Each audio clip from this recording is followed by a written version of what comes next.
Hey guys, what's poppin'? Welcome back to the show where keeping it real goes right. Welcome back to Real Take Sports Talk. We are live here on YouTube. I'm your boy, Johnny G, coming at you from the 305, Miami, Florida. We are here with Omer. What's good, Omer? Tell the people What's hello. up, Johnny? What's up, Johnny? What's up, Real Take Nation? We've had a hellacious week of content, and it's only gonna continue. Let's keep it going. I'm excited. Hellacious, bringing the SAT words today.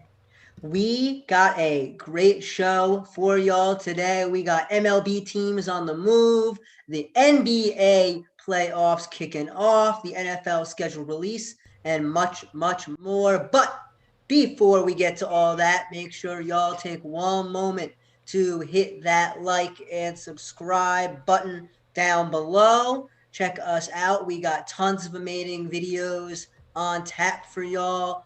Omer, what you got in the pipe for the fans this week? Oh, let's go through it. Let's go through it. So we got Real Take Sports Talk tonight. All the clips from this show, everything. You know how I do. You know how I roll. It's all gonna be clipped throughout the week. Also, got some special wrestling stuff this week. Real Take Wrestle Talk is gonna be live tomorrow night. Oh, breaking down everything that happened at WWE Backlash last night. We're gonna be doing a tribute to New Jack, who passed away on Friday. We're also going to be doing a review of Dark Side of the Ring, the Collision in Korea, a pro wrestling pay-per-view that took place in 1995, live from Pyongyang, North Korea. It was insane, the largest ever pro wrestling gate with 100,000 people. Even if you don't like wrestling, be sure to check that out because damn, that was a really interesting topic. But a lot of other stuff. Sports Revisited is coming back. Very surprise video for that. And whatever else I feel like making over the next week. I don't know. Whatever tickles my fancy, as they say. Well, Omer loves to have his fancy tickled. Yeah. So we will we will jump right into it. Let's get started with the NBA playoffs. We have our matchups set. First off, we have the Los Angeles Lakers and the Golden State Warriors in the Western Conference play-in for the 7 and 8 seeds. The Lakers narrowly missed escaping, but a Portland Trailblazers win on day 72 allowed the Blazers and Mavericks to sneak into the playoffs, and the Lakers will go to the play-in. Some interesting storylines from around the league as well. Memphis and San Antonio out west for the 9-10. The 7-8 between the struggling Boston Celtics, and that's an understatement, and the Washington Wizards, and the 9-10 game between the Indiana Pacers and the Charlotte Hornets. A bunch of interesting storylines around the league, but I want to start with the Western Conference playoff picture. If you take a look around the playoff picture here, you see that the Jazz, with their win on the last day against the Sacramento Kings, held on to that 1 seed. That's probably going to cement a few of the awards races. I'm talking Joe Ingles and Jordan Clarkson at sixth man, Rudy Gobert for Defensive Player of the Year. The Clippers intentionally losing to the Oklahoma City Thunder to avoid facing the Blazers in the playoffs. That's kind of interesting. The Nuggets Kawhi take the 3 is the seed. story. Kawhi is the only story from the West. Was said Yeah, live let's on this show last week. let's start there. How unbelievably soft is it that the Clippers intentionally lost to Oklahoma City to avoid the Blazers? Look, here's the thing. My view on this is very clear. Look, if you were tanking, I would respect that more. I'm not going to respect it regardless, right? Because you're intentionally trying to lose. But if you were tanking, at least that's that's, I don't know, you suck anyway, right? But you're supposed to be a team that's above the fray. You're supposed to be a team that's trying to win, that's trying to prove itself as one of the best teams in the West. you should not in any way be intentionally trying to lose, because what does that do? It makes you look weak. It is soft. It's a soft move.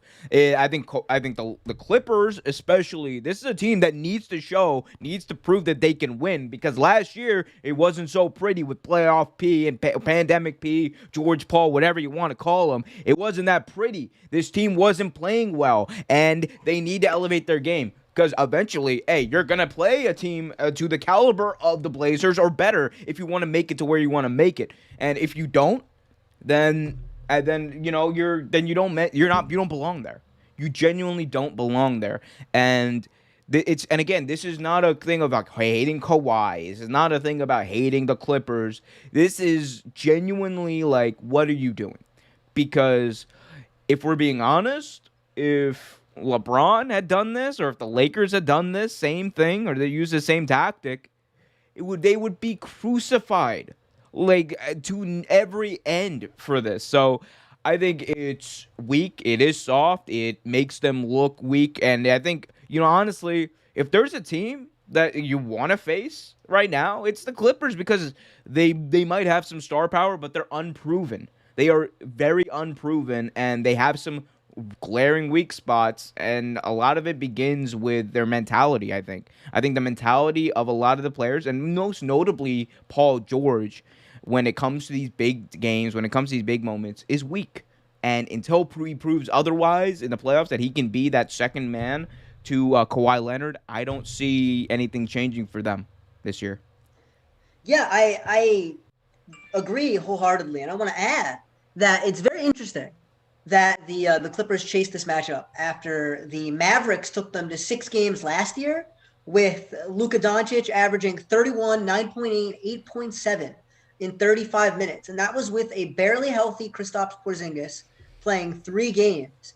Now you have a fully healthy Kristaps Porzingis hitting his stride at the end of the year as the Mavericks start to run into the playoffs here. I don't see the Mavericks as an easy out, and I don't necessarily see them as easier an out than the Trailblazers. I understand that Damian Lillard is otherworldly, but if Damian Lillard is otherworldly, what words am I going to use to describe Luka Doncic? Like I don't really get the move here to intentionally lose that game to play the Mavericks after the Mavericks showed out last year. The Clippers are a team that has done not much different than last year. They take the same amount of jump shots. They're number 1 in the league in jump shots attempted, and they're number 1 in the league in 3-point shooting percentage, right? But those are parts of a game that don't come so easy in the playoffs for whatever reason, whether it be crowds or whether it be tighter defense or better teams. For whatever reason, it is harder to get jump shots and have them fall consistently. Under Ty Lue, they have not improved much on defense. They have not improved much on offense. Kawhi has not played more. PG has not played more. You're talking about a team that is essentially the same after having fired their head coach, gone through a regular season where they showed us nothing different. They're still a very good team. This is not to say that they're an easy out or they're a bad team, or this is not slander, but this is trying to figure out what on earth the Clippers are thinking. Forget about who the matchup is. Focus on what you're going to do on the court and beat whatever. If you're going to win a championship, you got to beat whatever team comes in front of you. Whatever team is on the ledger, you have to be better than them if you want to say that you're number 1. I've never met a champion that shies away from competition. And so, okay, you made that choice. You make that, you get your easy round, but make sure that you're coming into this like you're going to hit it. You got to hit them. It's this like weird thing, this happens in the NFL too. Like when you're on the field or when you're on the court playing a sport, basketball, football, what have you. Like there is an element of of matchups and a bit of 3-dimensional chess or whatever you want to say. Mentally taxing type of strategy going on, right?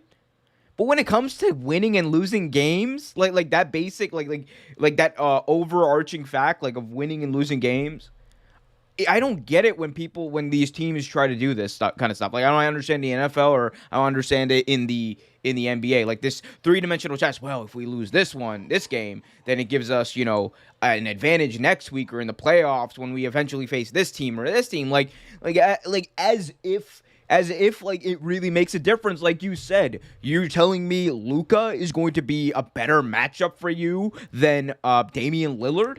They're both still like all pro level athletes. Luka Doncic last year, like you said, burned this team. That was arguably probably his big coming out party where people really paid attention because he was scoring like damn near 40 points a game in a lot of those games, and he was crushing it by himself. So imagine Luka now coming in with Kristaps Porzingis, with the rest of that roster, really built out, really built together.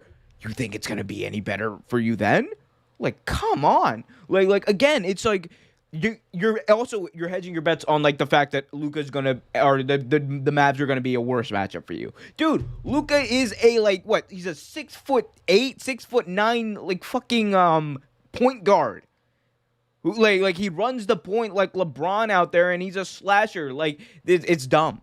It's dumb. It makes no sense. And look, I think it does, to an extent, stem from a weird, weak mentality. And again, weak might be the wrong word here, but but like, there's something about this team, man. They are just, I don't know what it is. Maybe they don't believe in themselves as much as they should. And, maybe they believe in themselves just the right amount because they understand what they have and what the maximum what they have. Again, they know themselves the best. So at the end of the day, we'll see what happens with them. I again don't expect them to go, at worst past the finals. I don't, or the conference finals. Like I don't see them making the finals this year at all.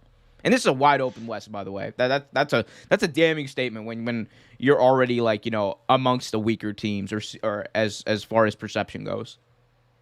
Yeah, you're absolutely right. This is a wide open West. Anyone can win it. They're all 1 through 7. If you're going to call the Lakers the 7 seed, quote unquote, you're looking at teams that are all pretty even up and down the board. I don't think that there's any one of these teams that I look at and I say, they definitely don't have a chance. They could never get through the West. All of these guys have star power. All of these guys are deep enough that they can make a run. It's going to be about health, right? The question is, who's going to get hurt? Who's going to have a bad week? Yeah, I mean, frankly, even the Nuggets, even without Jamal Murray, everybody counted them out. Oh, they have no chance in the West, Jamal Murray. They went on a 9-1 run after Jamal Murray got hurt. Even the Nuggets could go on and win the Western Conference. I think that it's going to be about who shows up to play when it matters. And I don't think the Clippers have that mentality. They don't have that lunch pail, show up to work, get the job done, and go home mentality. And, maybe the Mavericks do, maybe the Mavericks don't. But I know they work hard. I know the Mavericks are going to give them a run for their money. And, just like the Portland Trail Blazers would have, just like any other team that they're going to face, even if they do win this first round series, will. And if you're not going to bring that, then I don't know what you're doing. I don't know what you're doing. And this isn't like an indictment on Kawhi specifically, because I think Kawhi is probably the most I don't think he cares that much, right? I don't think he cares like about the outside noise and stuff like that. But the question is, and the question's always going to be looming over him. I know I bring this up very frequently, but would Kawhi have been better off staying in Toronto? Because you had a team that was coming off of the NBA title. You had a young roster, specifically a very young team, a young core that the next year ended up being one of the best teams in the Eastern Conference and was a Game 7 away from, I believe, the Eastern Conference Final. So, they weren't no slouches after he left. And, they had an off year this year, obviously. But still, the question's always going to loom over Kawhi, especially if he doesn't win again this year. And then, it's going to be like, man, you left something that was special, too, because that Toronto team was special, and especially for Kawhi, because he was always searching for a team to call his own, a team that he wasn't in the shadow of Tim Duncan or Tony Parker, all those boys. He had it, and he had a whole country behind him, and he left, and we're seeing the results of the decision he made back in 2019, I believe. So, again, it's always going to... That's going to be the biggest question of Kawhi's, the biggest what if, I think. If Kawhi doesn't end up winning with the Clippers, that's going to be by far the biggest what if of Kawhi's career. What if he had stayed in Toronto? What if he had stuck it out and dealt with the cold of Canada, and potentially have been at least a back-to-back champion like that, the way that team was working last year. Yeah, they were that Raptors team with Kawhi on it was only going to get better. They would have re-signed Lowry. They would have re-signed Van Vliet. Siakam would have been in a role that suited him better, and they had the pieces that fit. And you went to the Clippers to start anew and to build something different, and that's fine. You have every right to do that. No one's hating on him for that. But the choice that you made, now you live with it, and it's just very clear that this Clippers team is never going to be as good as that Raptors team was, as that Raptors team could have been. The pieces just don't fit. And I don't know. I don't know what you have to do, honestly, to shape that team around and to figure out what will make them win. Because they tried to move some stuff around and they lost Montrezl Harrell to the Lakers, and they, frankly, they upgraded at that position with Serge Ibaka, and they have some good guys around them. But if your core, if the leader of your team is going to be Patrick Beverly and Marcus Morris, I don't see it. I don't see it.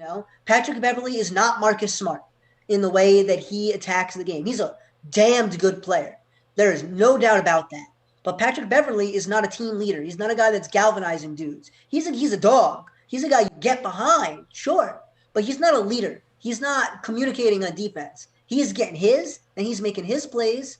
And if you do well because Patrick Beverly does his job, then that's on you. But Marcus Smart is the leader of a defense. And there's a difference there that I want to draw, right? There's a difference there that you don't get that out of Patrick Beverly, out of Kawhi, out of Paul George. These are not guys that uplift their teammates on the court. These are not guys that make their teammates better. They are incredibly good players who do incredibly awesome things, but they do not help their teammates also be awesome.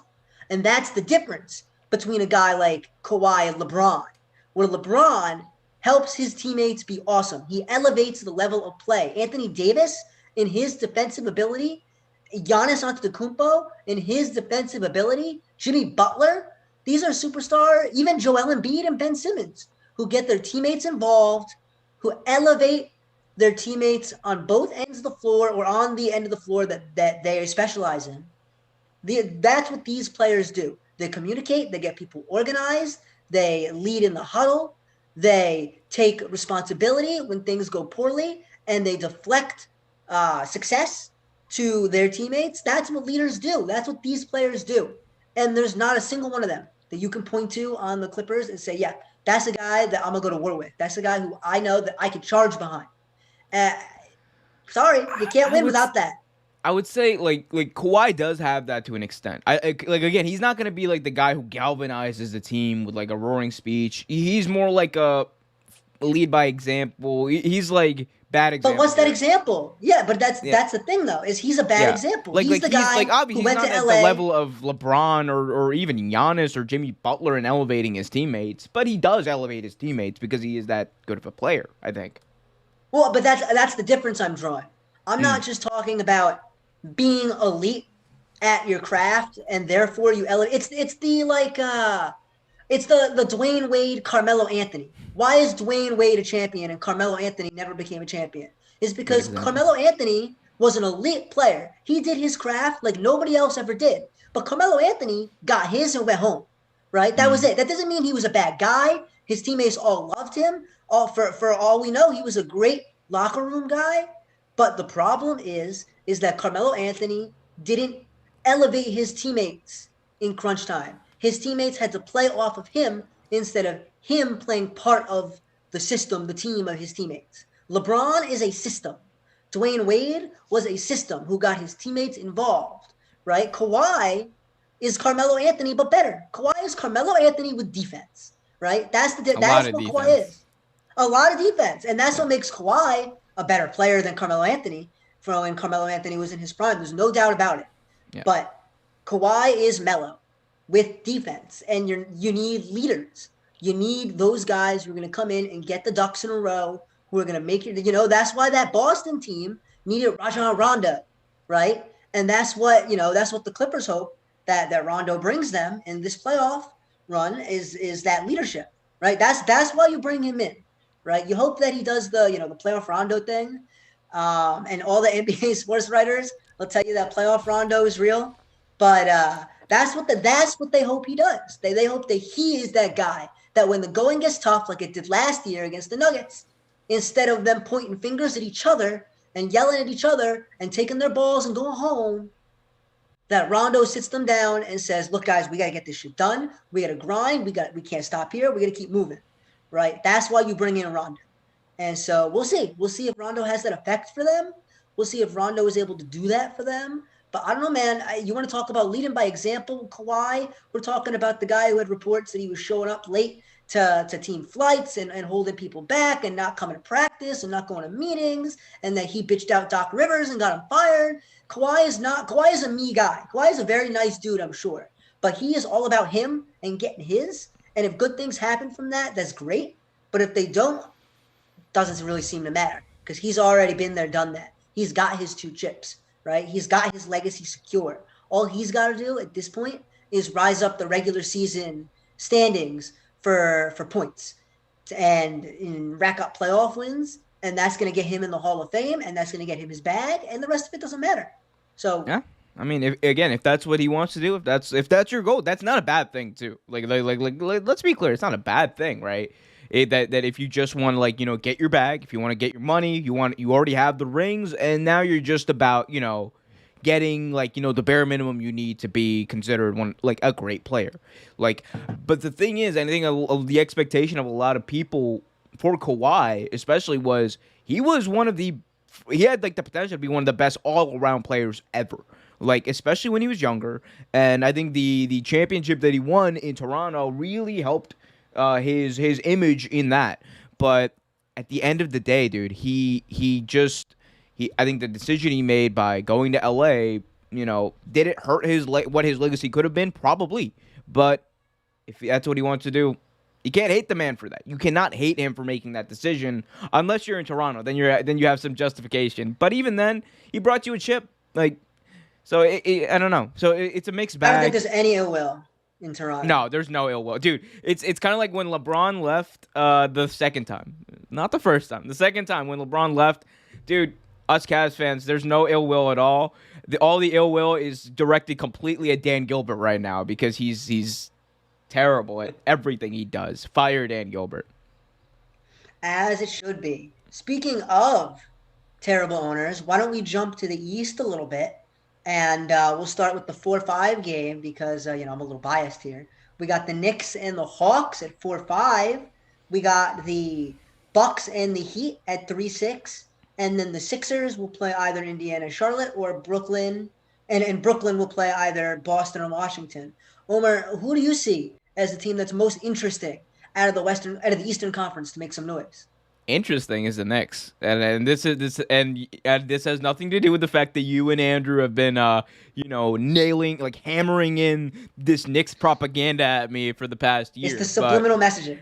Yeah, it's not that subliminal. Trust me, I edit these shows. But for me, I do think the Knicks are going to be the most interesting story, especially considering their first round matchup. The Hawks are a good team. Don't take that away from them. They're a good team, but the thing is, they are a younger team. I think the Knicks do have a little bit of an edge because of how well they play defense, and that really does matter in the playoffs, as we've seen in the past. I will say though, saying that, I think their chances of getting past the first round are pretty good, but past that, it's going to be interesting to see because I think they are going to be a very competitive team, which again is something I never thought I'd say on this podcast, but here I am. So that for me, that's the most interesting thing to watch. That being said, I think it's Brooklyn's conference. I think when push comes to shove, I think they have way too much firepower at all times on the court. They get any of their matchups, any of their rotations that they put in. It's gonna be killer for whatever team's defending that. And are the Knicks a good matchup for that? Maybe, but at the end of the day, man, they're not gonna. It's gonna be like you said last week. I think it's gonna be a respectable outcome. Maybe they lose 4-2, but they're not gonna seriously they're not going to seriously be a threat to a team like the Nets. I think the Nets pretty much have this conference locked up. And again, that could change. I could be completely wrong. Like Johnny's the basketball expert for Real Take Sports Talk, but the way I see it, I do think that the Nets are the big fish in this pond. Don't tell Andrew. Uh, I'll have you know, and this is my Andrew Boston accent. I'll have you know the Knicks, and let me tell you, when we get Zion, it's going to be huge. that's your JFK voice too. Um, No, but no, that's my mayor of Springfield from The Simpsons. oh, Voice. there you go. Yep, that'll do it. That'll do it. But yeah, no, this is it's a real toss up. I think 1, 2, 3 in the East is all pretty even. The question here's the question. One of the things that's making the rounds on the sports writers this week is that no team in the last 20 years has won a title by being worse than I think it was 15th. I think it was top half in defense in the regular season, right? And the Nets, I believe, finished 20th in defense. And so the question is, can they break that mold? We're hitting a point where we finally reached the threshold where the old axiom, that defense wins you ball games is no longer true, right? It's now easier to get a bucket than it is to not get a bucket. And so that doesn't make getting stops less important. It just means getting stops is harder. And so the question is, can the Nets max out on offense so much that they're impossible to get stops? I mean, Kyrie just became the ninth dude to get 50, 40, 90 in a Yeah, season. Um, and so the question is, well, you got three dudes, and another dude in that list, not this season, but another dude on that list is Kevin Durant, and certainly James Harden is a guy who could flirt with 50, 40, 90. So the yeah, question is, if you got three dudes who got that kind of talent, how do you stop them? It's not about in the second quarter in the middle of the game, and it's not about keeping them under 100 points. The score is going to be 120 to 118 or yeah. whatever at the end of the game. It's about how do you stop at the end of the game that isolation from a top 8 ISO player in the league. When you got three of those dudes on your roster, how do you stop that? I think that Milwaukee is well equipped to stop that because they got dudes, they just got bodies. They Yeah, got bodies that they can throw at these players. Giannis on one can guard Kevin Durant like very few players in this league that's can. true. And that immediately gives them an up. Chris Middleton can guard one-on-one with James Harden. Drew Holiday can guard one-on-one Kyrie Irving. When you got three dudes who play elite level defense, that's going to give Milwaukee a very unique edge. Now, Philly, who has the best defense in the Eastern Conference, they were the Clippers. It was the Clippers, the Lakers, the Knicks. Shit, I forget. It was the Clippers, Lakers, Knicks, and somebody else. The top four defenses, and the Knicks were fourth in the league. But Philly with one of the best defenses in the league, they play a little differently, right? They got Ben Simmons as their lockdown defender. Again, we're talking about a 6'10 dude with elite speed. We're talking about a 6'10 dude who guards point guards. Ben Simmons could play elite level defense on Kevin Durant. He can one-on-one lock any one of those three guys up on any given night. But the question is, do you have the other bodies? Because you're at that point talking about funneling players you're talking about running a system, right? You're funneling players into your centers, Joel Embiid and Dwight Howard.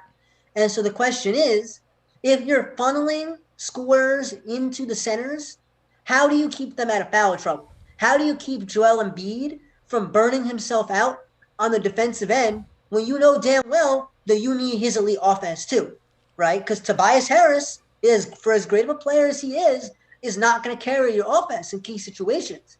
And if Ben Simmons is going to put up 9 points a night or whatever, we're talking about a dude on any given night who can give you 25, but on any given night could give you 7.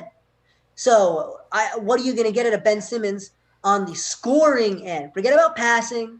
Forget about creating buckets for others. you're going to need Ben Simmons to be aggressive on the offensive end because you're going to need to unlock every part of your offensive potential to make up for the easy buckets that are going to come on the offensive end for Brooklyn.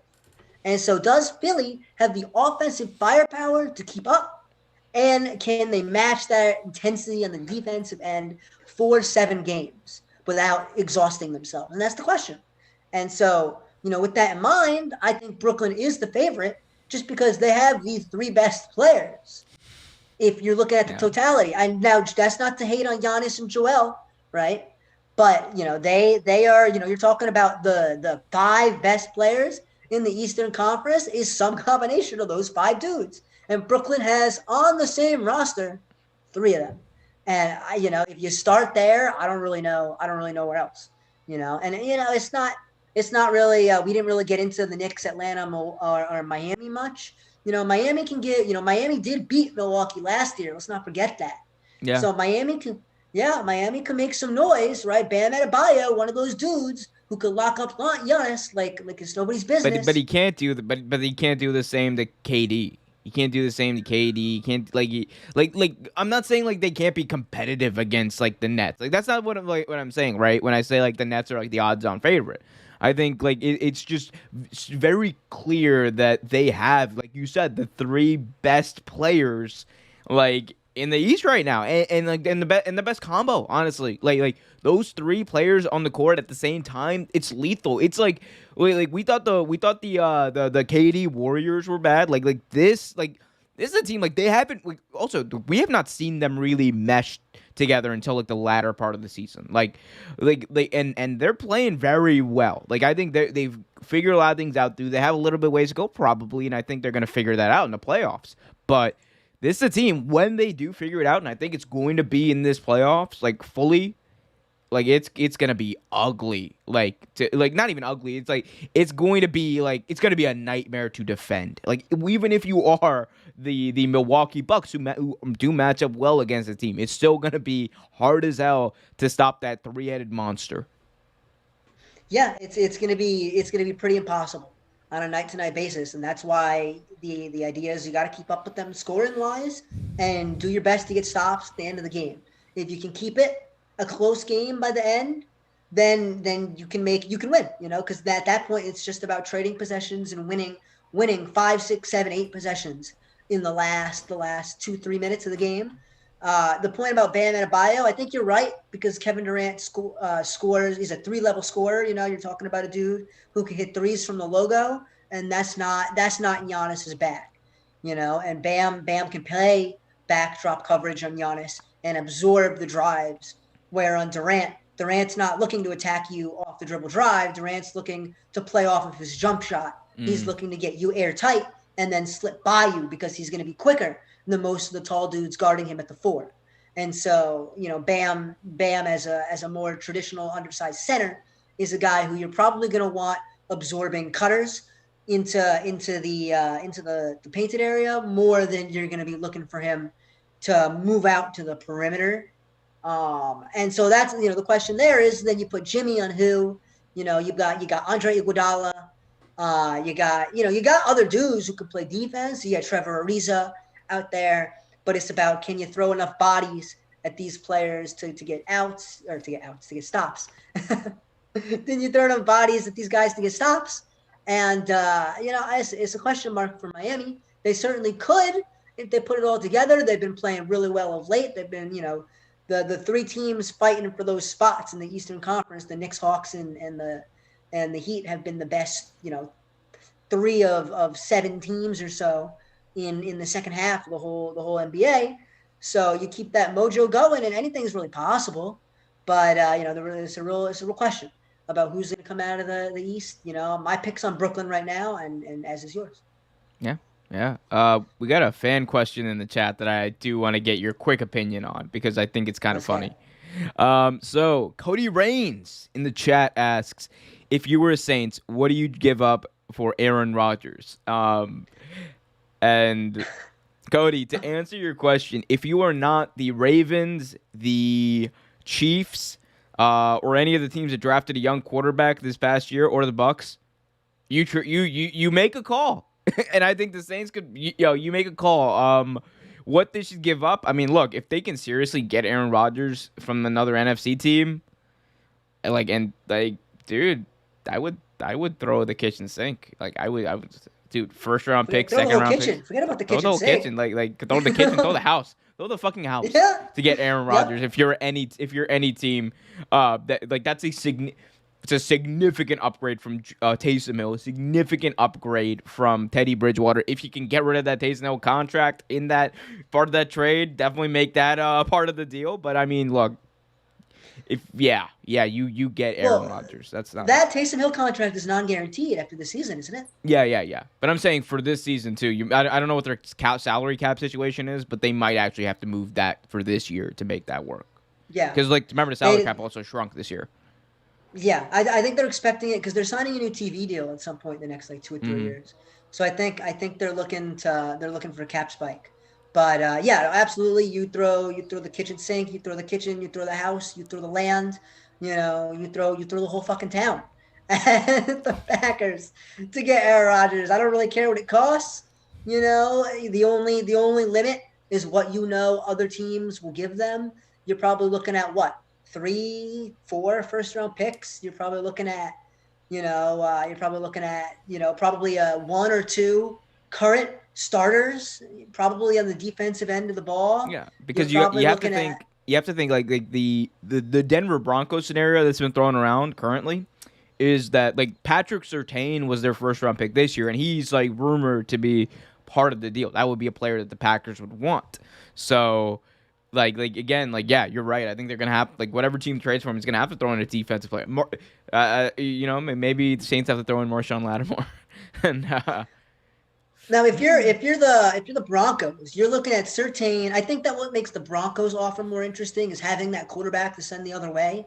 I mean, Drew Lock is fine. I don't know how much potential he has, but well, he do you gives want you to something to get? play. Do you want to get to Drew Lock right now since you brought him up? Sure, Or- we can jump to Drew Lock right now. Let's jump to Drew Lock because look, I did this partially because I don't know when the next time we're going to talk about Drew Lock is. I feel like this is his coup de grace for as far as Real Take Sports Talk goes. But Johnny, tell us about Drew Lock. What's going on with in Bronco Town? So the Broncos have a good old-fashioned quarterback controversy. Drew Lock, drafted with the 42nd pick in the 2019 NFL draft. We all know how good second-round quarterbacks are. Shout out Geno Smith.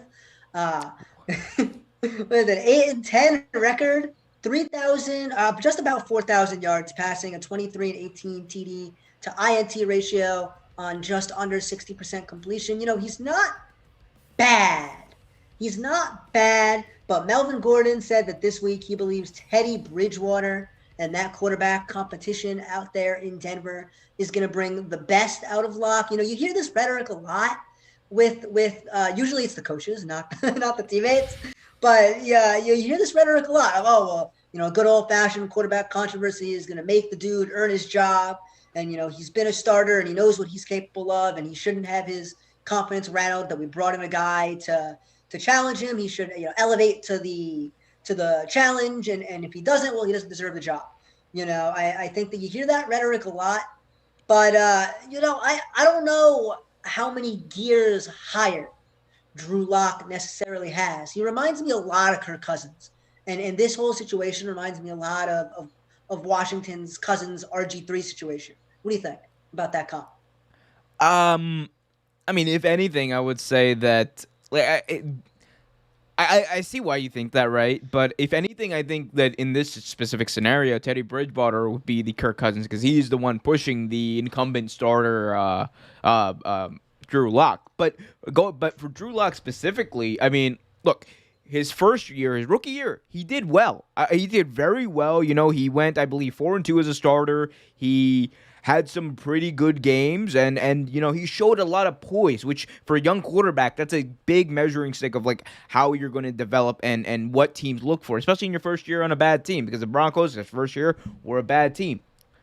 Take a step to next year. Now, this is not the same Broncos team he had his rookie year. got Cortland Sutton. He's got Jerry Jeudy. He's got Noah Fant. The offensive line was a little shaky, obviously, but regardless, you got Melvin Gordon and Corey Lindsey in the backfield. So it's not like he didn't have, weapons around him to make himself successful. I think a lot of people were looking for him to make that next big step, from year 1 to year 2. It's a big step for rookies these days, right? It's a big step for rookies these days, is that step from year 1 to year 2. And when you make that step, you have to show that you're at least going to be a quarterback who comes in and, dictates the offense, especially given how many weapons he had, man. And he wasn't able to do that. If we're being honest, he was not able to do that. He missed, I believe, a game or two because of COVID and injury. But even that, man, he didn't play well. And he's not completing 60% of his passes. The 8-10 record, given Broncos quarterbacks as of recently, it's not terrible. But again, that's like comparing Jets quarterbacks win and loss record, right? 23 touchdowns, 18 interceptions. It's not gonna blow people away. The only thing that I think is really saved his job this year, or at least for the time being. We don't know what Teddy Bridgewater is going to end up being. We'll find that out in preseason. But the only thing that saved them up until this point is the fact that the Broncos didn't have Trey Lance fall down to him, because that would have been the quarterback who I saw the Broncos go after. Big guy, more mobile than the past quarterbacks they've drafted. So it's weird because the Broncos have been a team that's we've said this since Peyton Manning retired. They're a quarterback away from being a damn good football team, and they really are. They really are. Unfortunately, as much as Teddy Bridgewater might push him, and I truly believe Drew Lock, has a future in the league, I just don't see it as the franchise quarterback of the Broncos. But if he truly wants to prove that, he's going to have to take a massive, massive step in the right direction. And it's going to be a short leash, man, because if you have this core, with, let's say that Aaron Rodgers trade doesn't happen, with Patrick Surtain on defense, Von Miller coming back, if you have that core and you still go 6-10, 7-9, or 7-11, whatever the 17 games is going to be, you still manage to, be mediocre football team, Leach is going to be cut very easily, and he's going to be done. And, again, I think he has poise, and he maybe has the ability to be a backup somewhere else. But it all depends on this year, because as far as we've seen from Drew Lock, it's not good enough. Yeah, and, on top of that, there just isn't anything that wows me about Drew Lock. You get some of these quarterbacks who He's got a cannon. He's got a huge arm. Yeah. Huge arm. That's it. Well, but a lot of guys have a huge arm, That's the thing. It's like a lot of these guys who come out here and he's got a big arm, but to think about some of the other quarterbacks that have taken some leaps recently, you could see the potential, right? You saw Mahomes and you thought, yeah, this kid really could real quick, go to a superstar, and he did. And Josh Allen, a guy that a lot of people were out on, after his first 2 seasons in the league, really took a step in year 3 and 4, right? But you saw, he's mobile, he's smart, he makes the plays, he needs an offensive line, and he needs some offensive talent around him. And then he could take that step forward. I just don't see that potential in Drew Lock. I see a guy with a big arm who doesn't, is Daniel Jones like? That is, he's a good arm, but he doesn't make. Now I'm give him the keys to the franchise, then, Johnny. Just like the Giants. But it's a big arm, but he's not making the reads. He's not showing you that he can do any of the advanced stuff. He's not making plays, not with his speed, but with his footwork. And that's the kind of thing that you want to see out of quarterbacks. You want to see them be able to go through your progressions. You want to see them be able to look off safeties. You want to see them be able to hit guys on good routes when the play is done properly. And, I think if you watch the Broncos, I think if you look at the games, these are the criticisms that you have of Drew Lock. Not that he can't make the throws, but that he doesn't do the other stuff that you need out of a quarterback. And, those things can be taught in time. But the Broncos want to win now. The Broncos are looking to win tomorrow. They're not looking to win in 2 years. Right? That's why you bring in Bridgewater, because he's a guy, he's kind of the opposite. He doesn't have a great arm anymore, and he's not super mobile anymore, but he does the football stuff. And you hope that maybe, you combine them into one person, put Teddy Bridgewater's head on on Drew Lock's body, and maybe then you got a quarterback. But Even then, maybe man, that's what Melvin you Gordon got like needs. Trevor Simeon, Teddy Bridgewater will come in there, and I think he will do just as good a job as Trevor Simeon did. And Trevor Simeon, as a Bronco, I believe he's 13-10 as their starting quarterback. That was his record there. Which again, considering Broncos quarterbacks, it's the best since Peyton Manning Yeah. retired. So, I think they need a game changer. Okay. You want to know why Drew Lock isn't the guy in Denver. There's a reason why Aaron Rodgers is being floated around very seriously as a potential trade partner with the Broncos. Because this is a team that is desperate and has been desperate for years to get a good quarterback, a great quarterback in there to fix this team and elevate the rest of the team to the playoffs. Because let's be honest, man. If they get Aaron Rodgers, if they had a quarterback who could make plays, make the reads, and elevate his teammates, they would be giving the Chiefs a run for their money because that's how good the weapons are on this team. That's how good the defense can be. But the unfortunate thing is, past few years, who have you had? Paxton Lynch, bust. Drew Lock, jury's out. Trevor Simeon did the best he could, but not good enough. Joe Flacco did the best he could, not good enough. Brock Osweiler stole a lot of money, not good enough. But so that's the thing, and the Broncos, I'm showing since Peyton Manning retired, they've not been able to build their own quarterback. They've not been able to get one, through the draft. So they're bad at developing quarterbacks. They know that the only way for them to get better is to trade for one or get one in free agency. And the big one, if you're gonna get one, is Aaron Rodgers. So if I was the Broncos, I would throw everything to get Aaron Rodgers. You want Patrick Surtain, you take him. You want 3 first-round picks, you take them. If for some ungodly reason you want Drew Lock, fuck it, have him too. Take him. You want John Elway? We'll give John Elway to you too, because God knows he hasn't been doing his job for the past 5, 6, 7 years or whatever.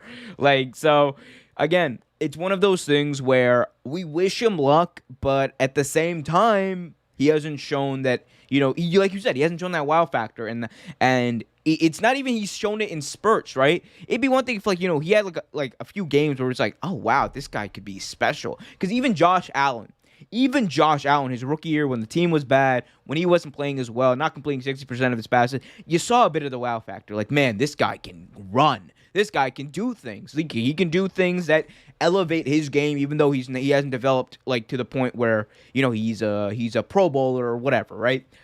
But so he had that in his favor. You saw that, and you're there's something to build on here. There's something you get another weapon here. You help him out in the offseason. There's something to build on. With Drew Lock, it's a possibility that this might be as good as you're gonna get. And if you're the Broncos, that's a really scary thought for 2021. Yeah, absolutely.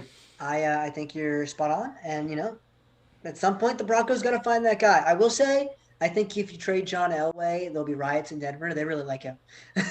Yeah, dude, I don't know. If you trade him for Aaron Rodgers, I think they'd be fine. I think they'd be chill. They would be so chill. Could you imagine the Packers are man, all right, we need to get rid of Gutekunst. Who do we bring in to develop our next quarterback? John Elway. What if you trade Rodgers and I still can't say his damn name. Gutekunst. Gutekunst. What if you trade both of them to Denver? Make them work together there. Then Elway back. Watch the GM spot. Rodgers would want out of Denver. You just wouldn't. He wouldn't get on that flight to Colorado. Period. He might just retire on the spot. Be I'm a Hall of Famer. I got a ring. I'm done. Fuck you. I'm gonna go co-host the Pat McAfee show. Or Jeopardy. We saw that. Hey, he's pretty good at it, And that Ken Jennings dude, I don't know, man. A lot of interesting Twitter stuff. Anyway, Let's hop on over to Major League Baseball. Omar, we have another fight over the Oakland Coliseum. The Oakland City Council has stayed staunchly opposed to providing any public funds for a new waterfront ballpark in downtown Oakland. And with the MLB's blessing, the Oakland Athletics released a letter stating that they will explore other options. Omar, is Oakland losing the A's good for baseball? Is it good for the city? We've already seen the Raiders leave. What's next? And the Warriors moved across the bay to San Francisco. What's next? Why is this such an issue? Well, it's such an issue because these major sports teams thinks they can just, bully the taxpayers into paying for these luxurious stadiums, these huge stadiums, because that's what the taxpayer money really needs to go to. And again, I'm not going to get too political here, but this is a topic that comes up a lot when we're talking about these stadium disputes. And again, I'm not saying the Oakland Coliseum is a nice stadium. It's a very really shitty stadium, but that's not on the city to pay, the bulk of the expenses for that. And, this is a move we've seen. We've seen whether it was the Baltimore Ravens trying to leave, the Baltimore Colts at the time trying to leave and then going to Indianapolis because of the Memorial Stadium issue, whether it was the Oakland Raiders, the St. Louis Rams, although with that one, the end goal was always to go to Los Angeles no matter what. They were given a new stadium, basically, and they said no. But specifically with the Oakland A's, I think that, Oakland is kind of, the Oakland A's are suffering from this weird delusion of, the moderate success they've had over the past, like 10 years. Like, they haven't been great, but they've been good. They've been like, we'll make it to the ALDS, and ALCS every now and or ALW or wild card game every now and then. But we're not getting past that. We're not going to win the pennant. We're not going to go to World Series. That's not going to happen. But we're going to be moderately successful, and they're suffering from that delusion that that's good enough for them to warrant, a big stadium like this. And again, it's a weird thing for me because my old gripe has always been with these owners. If you want the new stadium and you are a successful team that's apparently been making money over the past few years, get it yourself. And if you can't get it yourself for the most part, and taxpayers, you want to help out, like fund like partially the stadium, sure. But I think these owners need to start, we need to get rid of this mentality of the cities need to pay for the majority of the stadiums because the teams are somehow doing a public service, even though whenever there's stadium issues come up, the owners are so fucking quick to throw the city under the bus, throw their fans who paid money for years under the bus, to just say, well, we can go get a better deal in L.A. or fucking Vegas or wherever, right? Like, come on, man. Like the Oakland A's fans, especially, dude. These fans suffer through a lot of bad times, in recent years. So before this run. So my thing is come on, you're a major sports team. If you don't have the funds to warrant a new stadium, then maybe you need to lower your expectations. And I think that's something that we should expect from teams in moving forward. I genuinely think that paradigm kind of needs to shift because we've seen it's bad for the game because you have teams like the Raiders who Las Vegas spends $1 billion on a new stadium for this team that hasn't shown really a lot of potential and just perennially goes 7-9, 6-10, 7-9, 6-10. We've seen it in the NFL, and now we're gonna see it with the A's. And again, it's just one of those things where I think it's a cop out for the owner. I think they're just trying to strong arm their way into getting the taxpayers to pay for a new stadium, and it's scummy because it proves to you at the end of the day what it's all about. It is all about a business. It has nothing to do. When these owners say, oh, well, we care about the fans. No, they don't. They care about your money. They care about what, the optics look for them. They don't care about the fans because if they cared about the fans, they would try to get something done. They would try to get something done and they wouldn't throw you guys under the table like that. So, Oakland A's fans, what I have to say to you is I'm sorry, your team ownership sucks. One hell of a rant, Omar. I love it. This is one of my little pet issues. I like the intersection of sports and politics here, but I think you're absolutely spot on. I mean, at the end of the day, there's no indication that MLB stadiums provide a service to the community. Owners love to wax poetic about how sports teams are public-private partnerships and how it's a public trust. But what is the public seeing from the benefits? Omer, let me ask you: how long has National Park existed? Right, since like 20. They put that in like 2009, 2010. Yeah. Is Navy Yard any more developed than it was 10 years ago? At all? I mean, A little yes, bit. yeah, no, it is developed. Look, that's not even what it's about, right? Like these, like the theory is that these big projects always pay for themselves, right? Or like some cases that works. In a city like DC, dude, in a city like DC, that's probably always gonna work because the city's going through a massive development always. Right? But when you look at cities like Oakland, when you look at cities like St. Louis, when you look at these smaller market teams or these smaller market areas, that model is not always going to work, right?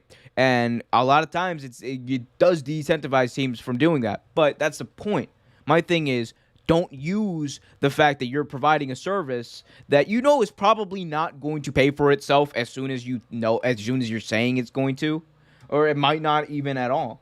Like the it's just it's weird because there is there's some backing for it, but at the same time, even the National Park issue that you mentioned, even with the Nats Park, dude, it's not like this became like this was an immediate pressing need for them to expedite development of Navy Yard. That was not a pressing need. A more pressing need would be to deal with the amount of people that are suffering from homelessness in DC.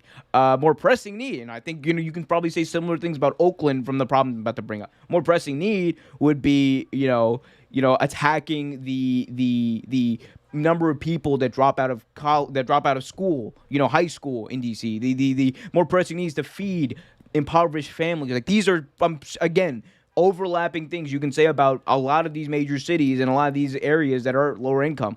Like there are way more pressing needs for these areas. I don't think a stadium should be the biggest investment that a city makes for like a 10-year period. That's stupid. Yeah, I think at the end of the day, it needs to be a smart investment for the city. And the city of Oakland is not seeing the benefits from the A's new stadium. Look, don't get me wrong here. The Oakland Coliseum is absolute garbage, right? It needs to be demolished, right? Now that the Raiders have gone, the A's need to move, and the Oakland Coliseum needs to be demolished. It's disgusting. It's a pit. Every time it rains, the dugout fills with sewage, right? It's nasty. It's embarrassing. It's an eyesore for the league. But that doesn't mean that the Oakland taxpayers should front that bill. It doesn't mean that the people of Oakland have to bear that burden when the A's are not providing the requisite value in return. At the end of the day, if the A's want to move, they need to pay the money. Major League Baseball is a $5 billion industry. Major League Baseball has the funds to help the A's front the money. They do not need Oakland, right? Oakland is not getting ticket share. What is Oakland getting? Tax revenue? Oakland is not getting ticket shares. Oakland is not getting Think of the jobs they create, man. The jobs and the opportunity that they give to people potentially, maybe. Yeah, and that would be great. That would be great if there was a plan in place to revitalize the Oakland waterfront and turn it into something magnificent, right? In the way that the Thunder have helped. And there's a great book on this. I'll get it to you guys the next time we hit an NBA topic.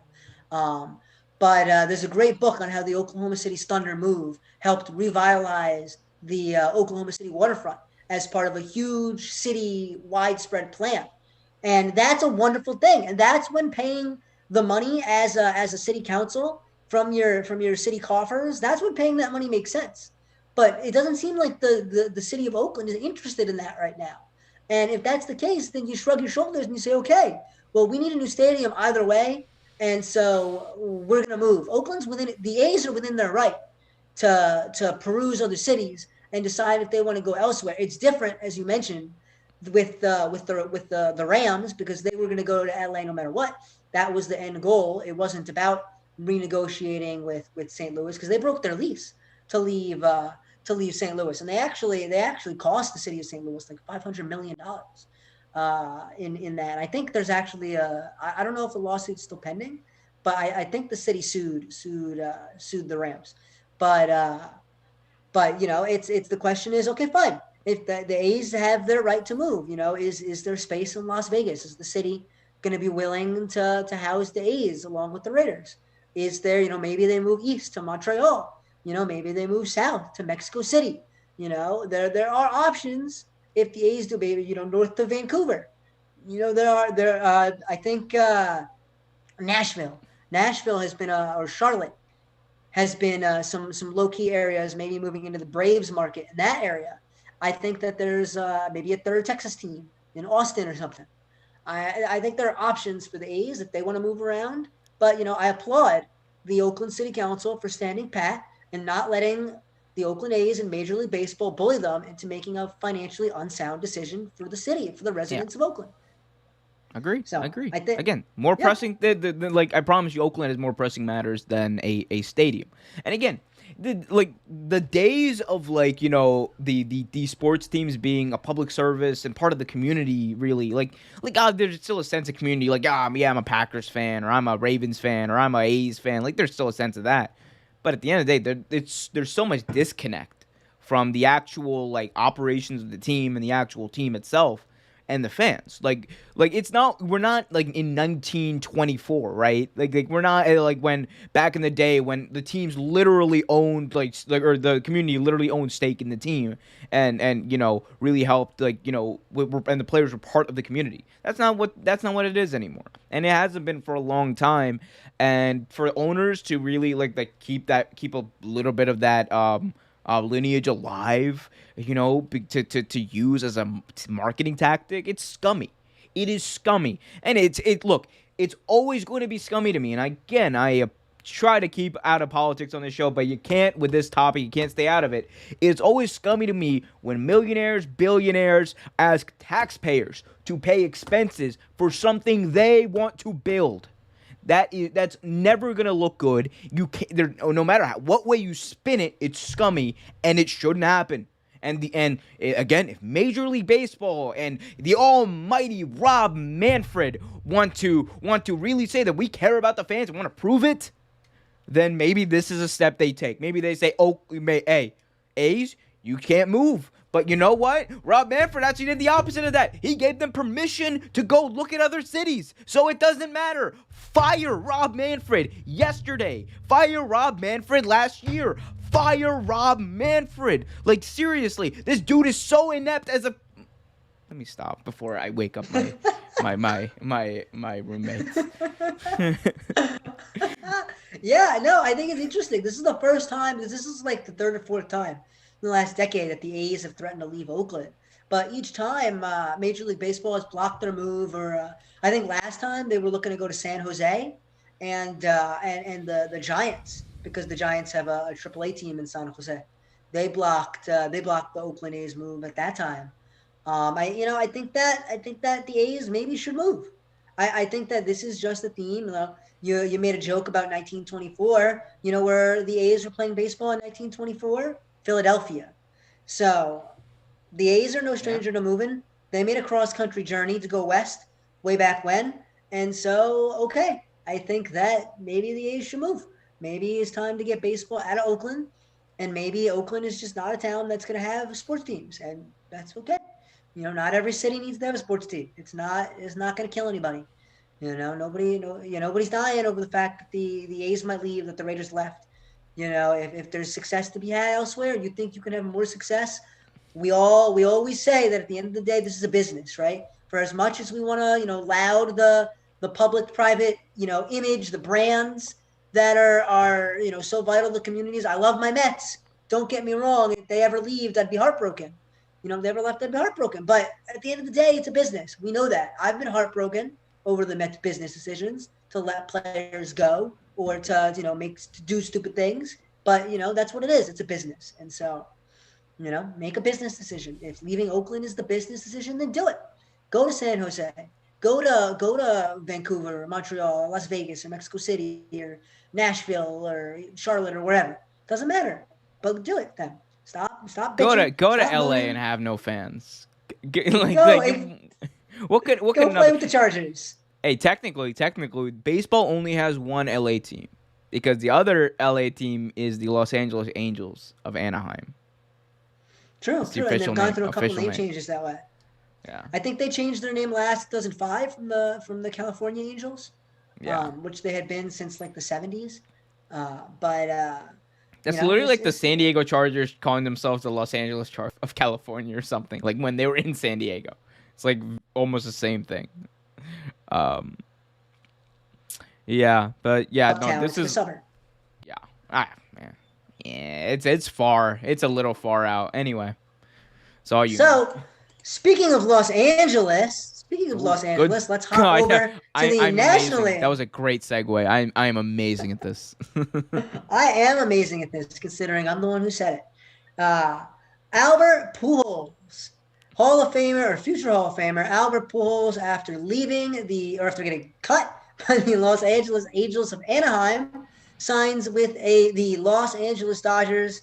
The Angels will pick up the remainder of his $30 million owed this season, and he will be paid the minimum $420,000. Blaze it from the Los Angeles Dodgers. There was some controversy behind his cut with the Angels, referencing his desire to play every day and their belief that DH slash starting pitcher slash super swole man Shohei Ohtani and first baseman Jared Walsh should be playing every day over Pujols. It came to a head when the Angels faced a pitcher that Pujols was a career 4 for 9 against, and he still did not start. He apparently went into Joe Madden's office and berated him when Madden had already known that they were going to cut him later that day and did not start him for that very reason. Um, he made a comment to the media just earlier today stating, quote, communication is huge with me. And that was part of Doc and Andrew's communication with me. And I think having a game plan of what my role is going to be in this clubhouse, that's it. If this is going to be part of my role, then I'm going to listen. I'm going to be ready. And I told them I'd be ready, whether it's a day that I don't play, whether it's a day that I feel that it's my time to go up there and try to help this ball club to win. That's it. I'm really excited. And that's something that I have embraced really well. I'm enjoying the opportunity and going to try to have fun, end quote. He also said that he did not pressure management and the managerial staff to start him every day in Los Angeles, and that he did not know where he came from, but that he harbors no ill will towards the Angels and thanks them for his 9+ years of service there. Omer, what do you make of this whole situation? The controversy, the signing. He's starting today and hitting cleanup for the Dodgers, given their rash of injuries. Corey Seager broke his hand, so he will be their shortstop. So he will be going on the disables list, which will allow Gavin Lux to move from second to short and allow Max Muncy to slide over to second, opening up first base. Isn't it hilarious we're still talking about Albert Pujols in 2021? Like it's crazy given everything that's happened. And look, the whole Albert Pujols situation for me, it's been like this has been like a long time coming. Like I think his contract was due to run out, I believe, this year or the next year or something anyway. So yeah, so this wasn't like this wasn't like a move that I think was a huge surprise, and it doesn't really affect the way the Angels are going to do business moving forward. Albert Pujols has earned all of his money at this point, for better or worse, given that 10-year, $240 million contract he was given 10 years ago. And when you look at what happened in the years following that contract being signed, it just happened to coincide with, essentially him falling off a cliff. And if be honest about this is a real cliff that Max Kellerman probably should have been talking about for all these years and not the Tom Brady one. But, look at the facts. Albert Pujols, in his, I believe, 11 years with the Cardinals, he was averaging somewhere around 40 home runs a year. He comes to the Angels for the past 10 years in almost the same amount of time. Now he's averaging about 20. And again, it's not like he's a terrible player. He's just not what you paid for. And the Angels have made the playoffs once. They got swept in that playoff series. I believe it was against the Kansas City Royals. It might have been, I think it was the year they won. I don't know, maybe. But they got swept the one time they did, and that was with Mike Trout. And he hasn't really proven that. I don't think they've ever been in the playoffs. I don't think Mike Trout has played a single playoff game in his I career. think he I think he has. I think he has. But again, I mean, look, hey, I don't I think could so. be wrong, right? I could be wrong. But you have that. You have this big contract they paid him. You have the fact that they have not had any playoff success at all, regardless, right? They have had no playoff success. You have the fact that they just underwhelming. And Albert Pujols as an Angel, the biggest adjective you can say is just underwhelming, underperforming for what he got paid for. And he have some good years, yeah, but injuries, the lack of productivity, the fact that he was being paid all this money to sometimes not even like play. He was a healthy scratch sometimes. Like, these are problems that happen with older players, man. And I think it was a lack of foresight on the Angels' part to see, like, man, this, like, it's like it's like a 3-point fallacy. You just think the same thing is gonna keep on happening and happening and happening, so you gamble on it, and at some point your luck's gonna run out. And I think that's what happened with Albert Pujols. Hope he does well with the Dodgers. Yeah, like you said, they have a lot of injuries. I think he can. He still got a little left in the tank. This year has not been his best year, but I mean, look, he's still worthy of a baseball like contract. He's still worthy of, I think, being a major leaguer. But he's not the Albert Pujols of old, and we should never expect that. Like we shouldn't have expected that, like, from 2015 on. Like, at least 2015 on, we should not have expected any semblance of the Albert Pujols of old, because I think 2015 was the last year he had 40 home runs, and that was like basically his only good year as an Angel. So the Albert Pujols thing, to me, it's a lesson. This is a lesson to all these MLB teams that, when you take a gamble on a guy, you have to be sure. You have to be really sure that you have the talent immediately to compete. Otherwise, you're gonna, like, you can't be in a rebuilding situation, or not a rebuilding situation, but a retooling situation like the Angels were at that time, and hope that 5 years down the line, 6 years, 7 years down the line into the contract, Albert Pujols is still gonna be performing, because that's just not true, especially given how old he is. He's what, 41 now?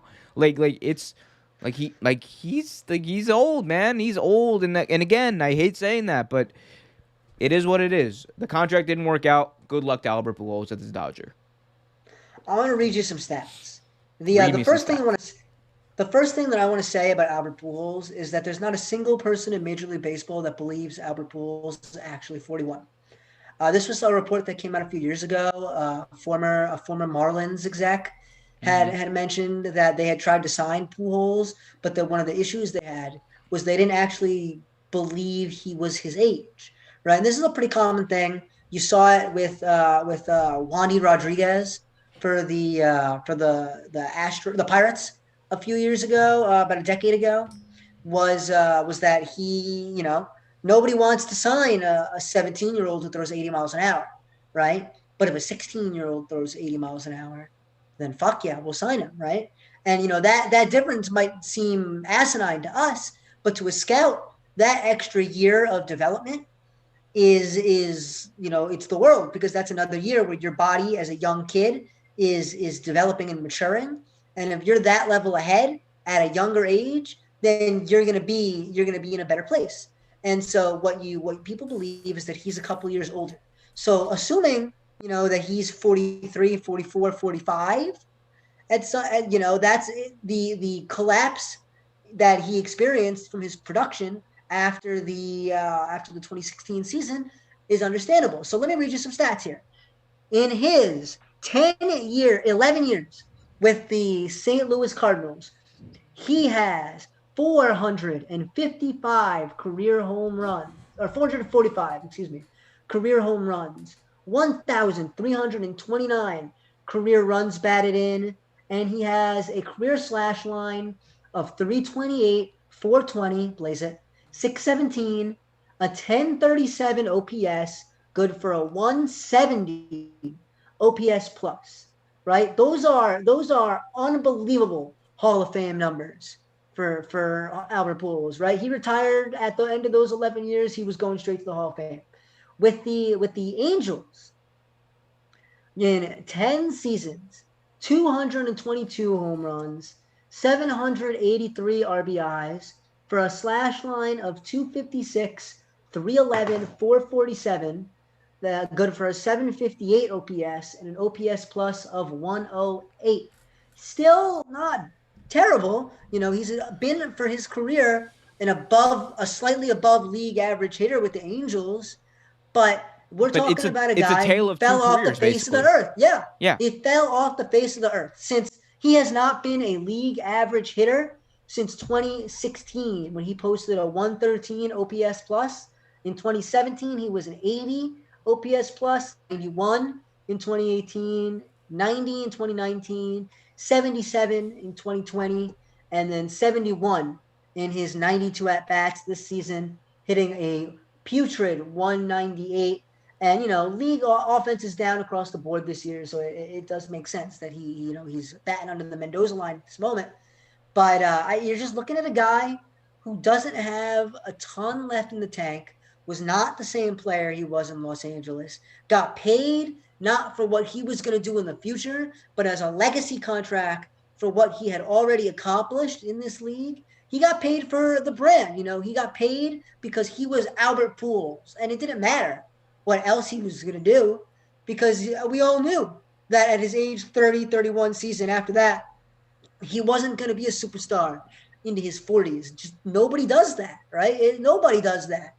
So, I think that it's unfortunate that his Angels career ended how it ended. I appreciate that both sides are at least paying lip service to the fact that there wasn't something deeper going on there. But I mean, as an observer, it seems very strange. The different messaging that's coming out of both camps, the reports of him berating Joe Madden. It seems very understandable that there was some more issues under the surface than either side is willing to admit at this moment, and they're handling it professionally. But you just don't cut a guy. It just seems so strange. You just don't cut a dude in the middle of May. When he's performing mediocrely. A lot of guys start slow and pick it up. If you really thought he had something left in the tank to offer your team, you would have kept him. Or if you didn't think that, what does a month and a half tell you? I don't really think a month and a half tells you anything. I do think it came down to like he's at the end of his contract. They just didn't want to deal with it. They just didn't want to deal with like a potential like fuss that might have been a Hall of had Famer. if Albert Pujols like made a fuss about him not playing, because you can argue that the best thing for the Angels was them not playing Albert Pujols. But maybe it was just they just wanted to clean like a clean slate with that. And at this point, but I think you do that in the off season, or you do that in spring training. It's disrespectful to him as a Hall of Famer. No. I'm not discounting that, right? I'm not discounting that. If they were smart, they would have done this before the season started and just eaten the rest of the contract anyway. It is what it is. You paid him $240 million for 10 years of basically nothing. No offense to Albert Pujols, but it's the truth. You read the stats right there, and I mean, look, but I think maybe they thought they were going to be more competitive than they were this year, but I don't know what it is. All I will say is again, I'm not going to, I get it. The Hall of Fame thing that does get to me, because it's like, he's been there for so long. He's literally one of the best players, of our entire generation. But at the same time, I can't fault the team for, just putting a clean slate. And who knows? This might actually be what's best for Albert Pujols. And evidently it actually might be, because he landed with the Dodgers. He gets a fresh start, and they're not paying him they're not paying him hundreds of millions of dollars. $420,000 a year. Blaze it. It is what it is. Yeah, I think it's absolutely better. It's better. I mean, frankly, I agree with you. It's better for everybody involved. But it's been better for everybody involved for 3 seasons now. That's the thing. is that, suddenly it changed in the middle of May that Albert Pujols wasn't good enough to start? Like, what? We've known this. This is not anything new. He Yeah. has not been good for a few years now. And I think that if you're not going to play him, then don't play him. But that's my thing is I think they're telling us one thing, and I think that something else actually happened. I don't. It's they say it, and I don't believe you. That's what I get out of this. I just don't believe them. And so I look at this and I say, yeah, he's not having, you don't have to play him. You get to that point where the guy's making so much money that you have to play him. You don't have to play him if you're the Dodgers. It takes, the pressure off of him. All things considered, he's been a good player for the duration of that contract. He's been a league average for the entire duration of that contract. But you don't pay $240 million for league average. You just don't. Exactly. But if you're getting a quality backup for the league minimum, then absolutely I'll pay for a quality backup. You're getting a good and the thing with Albert Pujols is that for whatever his issues with management were, you're talking about a guy who had the utmost. It was his locker room. That's the interesting part about this too. Is it was Albert's locker room. It wasn't Mike Trout's locker room. It's not Anthony Rendon's locker room. It's not Shohei Ohtani's locker room. It's Albert Pujols' locker room. And the comments made by guys like Trout, who credits a lot of his success to Albert teaching him his approach. And I think that you see a lot of Albert in Mike Trout. I really think you do. You see a lot of Albert in Mike Trout. And, I think that, Mike Trout said something along the lines of, I cried like a baby, right? When he left, I was heartbroken because that's my guy, right? And that's totally understandable because he's been there for most of his career, making Mike Trout a better player. And I think that, Albert's going to have a great impact in the Dodgers locker room. You're bringing a winner. You're bringing a guy who has always done things the right way. You're bringing a guy who's never had scandals in the media, who's always said the right thing, who's always been a very capable face of your franchise. And, I think it's a boon for the Dodgers, and I think it's too bad the Angels couldn't make it work. But, I think ultimately it's probably better for them to get Jared Walsh and Shohei Ohtani their playing time, and to have Albert go to a situation where he's going to get his playing time and he's going to play for a team that actually has a chance to compete for a title because the Angels do not. Yeah, that's fair. Also, Races fan Rocks 4, I think that's his name. Races, like a car race. Just so everyone's clear. Says in the chat, did the Golden Knights show that Vegas is a great pro sports city over the past 5 years? Absolutely. Golden Knights did prove that Vegas is a great sports city. And you know what? It has less to do with Vegas, though. It has way more to do with the Golden Knights just being amazing. Mark Stone is a beast. A fucking beast for that team. Big shout out to the Golden Knights. I just got into hockey over the past year. Really into hockey. And trust me, there's going to be more Real Take hockey talk in the future with Ben Greenberger. So if you don't want to miss that, be sure you hit that subscribe button, like this video, check out some of our other content where we talk about all sports, whether it be football, basketball, baseball, wrestling, pro wrestling. Tuesday nights, we got Real Take Wrestle Talk, a whole different live show. Kind of like this, but much more different and much more exciting, if you ask me, because we get to geek out a little more. But, no, it's a lot of fun. Be sure to check that out. Subscribe to the channel, like I said, guys, and keep the live chat coming. I think we're in a good groove here for, switching topics. I agree. Real quick, I want to shout out Marc-Andre Fleury on the Golden Knights. I don't know much about hockey. I know a little bit about hockey. But I know that dude was tossed aside, thrown in the trash heap at 36 years old. He's revitalized his whole career, and he's leading the Golden Knights to being one of the best teams in the Western Conference, giving them a chance to win titles. And, I mean, I don't think I can't think of any other team that had that level of success in their inaugural season as the Golden Knights did, going all the way to the Stanley Cup Finals. So that shit's unbelievable. So, yeah, absolutely. Shout out. Storybook thing. Storybook. And it's too bad they didn't win, but, it is what it is. Hey, they got a core, bro. I think they're what, 40. They got a bunch of wins this year. They're doing very well. Big shout out to the Golden Knights. Big shout out to all you watching, and big shout out to Albert Pujols, who is now a Los Angeles Dodger. He is closer to the city of Los Angeles than he's ever been. Well, I want to make a shout out too. I'm going to shout out the new starting quarterback for the Green Bay Packers, Stop. Blake Bortles. Stop. Stop this Hey man, fuckery. they've got the same amount of playoff wins as 2015. Him and Aaron Rodgers. So with the uncertainty of the Aaron Rodgers situation, they have signed his heir apparent, with the Packers bringing on Blake Bortles to add some quarterback depth behind future superstar Jordan Love. Um, sorry, I can't I believe can't you say can't that. say that with a straight Can't say face. that with Come a on. straight face. I really can't.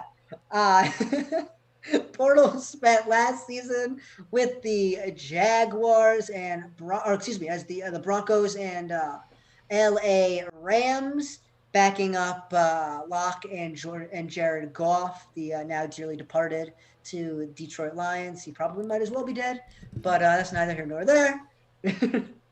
What do you think of this? Bortles to Green Bay, move the needle for you at all? Matter? So the rational part of me wants to say that this is strictly a football move to, hey, it's the off season. Jordan Love's a young quarterback. We don't know what Aaron Rodgers' future is.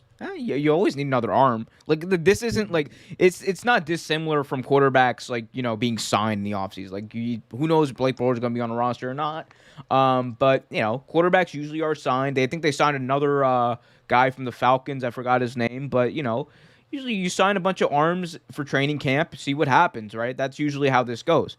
That being said, the irrational side of me wants to say immediately, this is a sign that Aaron Rodgers is fucking done. He's never coming back. He packed his bag and he said, "Fuck it, I'm out of here. You go ahead and win with Blakey Borty. Like that's all you." So that's what I'm conflicted about. I will say this in all seriousness, the bringing in Blake Bortles is a sign to me that potentially Jordan Love is not as far along in his development as I think he probably should be or people expect him to be. There's a chance that again, we haven't seen him. He never got the preseason reps last year. There was a condensed training camp because of COVID-19 last year. This year is basically his real first real shot at an off-season program. So I think it's going to be a big step for him to take as far as his development. So I think that's more of an indication of what this is about because they probably, let's be honest, they probably don't trust Jordan Love to be the real backup given what they've seen, and maybe they want to get someone to either push him a little bit or maybe really solidify that backup role. And again, that's given the case that Aaron Rodgers would come back. We still don't know whether that's going to happen. But I think that is there can we blow this up and make this out to be this big thing that Blake Bortles is now the heir apparent? Yeah, we can. You just did. But at the same time, I do think it's just a regular football move that probably would have happened regardless of if Aaron Rodgers wanted out, regardless of if Aaron Rodgers had problems with the Green Bay Packers, because I just think Jordan Love is just, we don't know what he is, and neither do the Packers, so this is more of a football move for them to bring in another arm. Yeah, no, I agree. I don't really think it moves the needle for me at all. I think it's a football move to get another guy in your quarterback room. Blake Bortles has shown he's a capable backup. He's a guy who can win you some games. He's a guy, he's not going to win you games, but he's not going to lose you games. At this point in his career, he was miscast as a starter in Jacksonville. And I think that's fine. He's just not a starting quarterback, but he's a solid backup. He's a guy that's going to travel the league. He's got some institutional knowledge that he brings with him. But that's all it is. It's just signing a backup quarterback. I think anything the Packers do from this point forward is going to be magnified by a million times. And I think every decision is going to be dissected and then put back together and then dissected again, which sounds real gross. So it's just a quarterback signing. There's no big deal.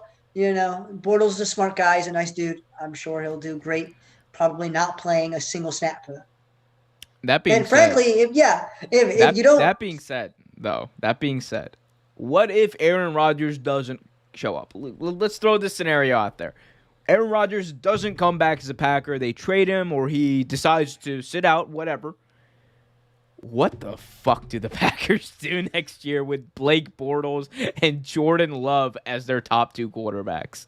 Like, do you think you think Blake Bortles could could actually take the Packers by storm? Because the Packers got some weapons. They have some weapons. Devonta Adams, no slouch. You got Aaron Jones, who we have not seen him be successful with Aaron Rodgers. Like, that's the other thing about this. A lot of these pieces we have not seen them without Aaron Rodgers. So they're good, but are they great pieces that can elevate quarterback? We don't know. But what do you think about that? What do you think? Like, what if Aaron Rodgers doesn't show up or he's not there day one, and the Packers are stuck with potentially Blake Bortles and Jordan Love? I mean, if Aaron, look, man, it's been the same story for almost 15 years now. If Aaron Rodgers doesn't show up, you're fucked. Like, you have no hope. Just give up, pack it home, go home. Don't show up. Don't bother playing games this year. If you're the Green Bay Packers, it's just there's no point. What's the point? If he pulls a Le'Veon Bell and just decides that he's not going to play, fuck you and your contract and your money, I don't need it. Like the Packers might win like 1 or 2 games. Blake Bortles is a fine quarterback. He can win you a game or two, but it's like it's not like the Packers have the defense to carry them like Bortles did in Jacksonville. Yeah. It's not like look, Devontae Adams and what's his name, the running back is Aaron Jones. Aaron Jones, thank you.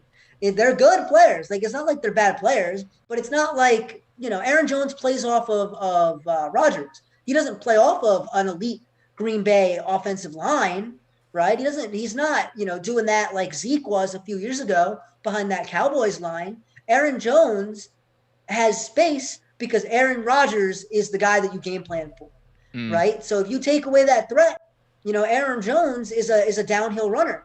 You're talking about a pretty big dude who breaks tackles, not a guy who is shifty and makes plays in the open field. Not that he can't do that, but that's not his bread and butter. So you're talking about a guy who, if that's their weapon offensively, then you start loading the box against that team. You start, double teaming Devontae Adams.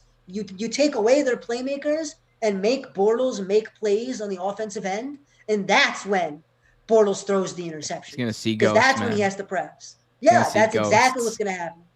And so that's a recipe for a 3-win team. That's that you're gonna see the first 3-14 team in NFL history. You start doing that shit. Or the second team, considering the Jets are still out there. Speaking of which, so I posted a video today about the New York Jets.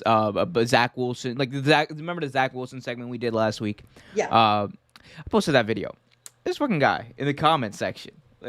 Usually comments don't get to me. This fucking guy. Oh, I love this. Fucking guy had the audacity. This Jets fan had the audacity. And again, nothing against Jet fans. I know many Jets fans. They're quite fine people. However, this fucking clown, right? He had the audacity to comment about our football knowledge, saying, quote, here we go.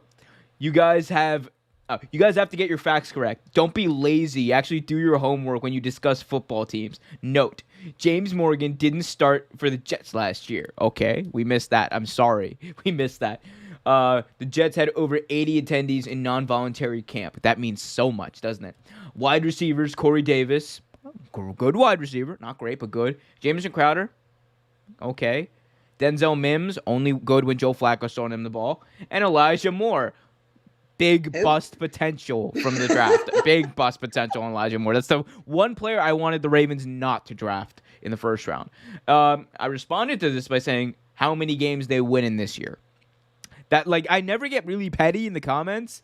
This guy, I don't know why, he got to me. I was like, how many games they win? Like deadass. Like, how many games are the Jets going to win?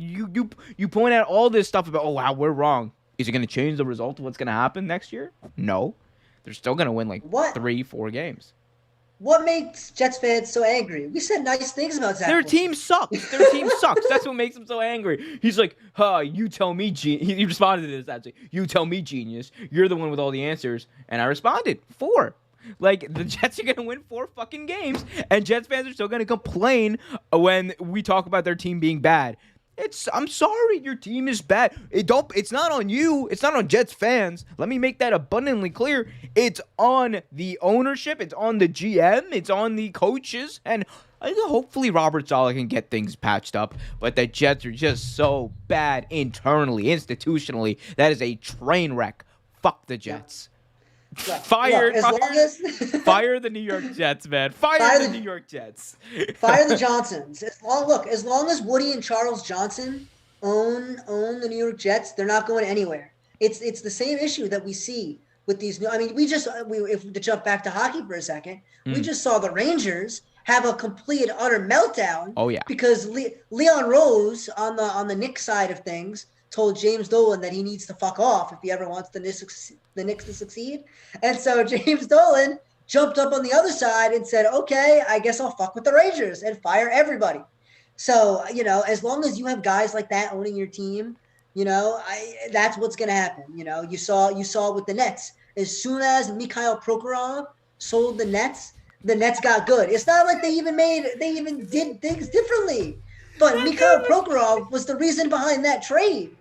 The Mikhail Prokhorov was the reason behind they made the infamous Celtics trade, and that set the Nets back half a decade. It's bad owners forcing decent GMs to make terrible decisions. That's what you get from the Jets year in and year out. Day one, Mikhail Prokhorov says, "I don't expect us to compete immediately, but 2-3 years we will be an NBA champion." I was like, yo, Cap. That was the day. that was the first day where Simon Gervais in DC was watching this and going, that's Cap boy. that was the day that Cap was truly invented. Yeah. I mean, he's sitting there talking about that. I'm like, this is the New Jersey Nets that we're talking about here. Oh, not the Brooklyn Nets as of yet. This was the New Jersey Nets playing at the not the Prudential Center, the Izod Center, sir. The Izod Center in East Rutherford, New Jersey. Oh boy, man, you're taking me back. Good Lord. To the good old days when Jersey was actually who cares? The Nets were never really that good. They didn't make the play. They make the finals in 2001, right? 1, 2, 4, something like that. 4. Okay, that's what it was. Yeah. Anyway, 2001 was the AI Kobe year. Oh, that was a great matchup. Yep. AI got great fucked though. AI got fucked in that matchup. But yeah, sorry Jets fans. I look, I'm a Giants fan. I understand your pain. I couldn't name you the garbage we got started on the offensive line either. Don't worry. It just is what it is. As long as you got mediocre owners who rush the decisions, I think you see this a lot. It's a common theme. Your owners are forcing management to make imprudent decisions without long-term planning behind the choices to win now, and that's what you get. So sorry, Jets fans. Also, you guys rent your stadium, dude. Anything that rents their stadium, fuck off. You have no room. I think they're co-owners with the Giants. I think they have I'm a fact check. There's no way. I will be very surprised. You go ahead, talk about whatever. Go introduce whatever we got next. There's no way the Jets. I'm gonna be ashamed for the NFL, for the National Football League if the Jets own a 50-50 stake in that stadium. But yeah, because they definitely rented the old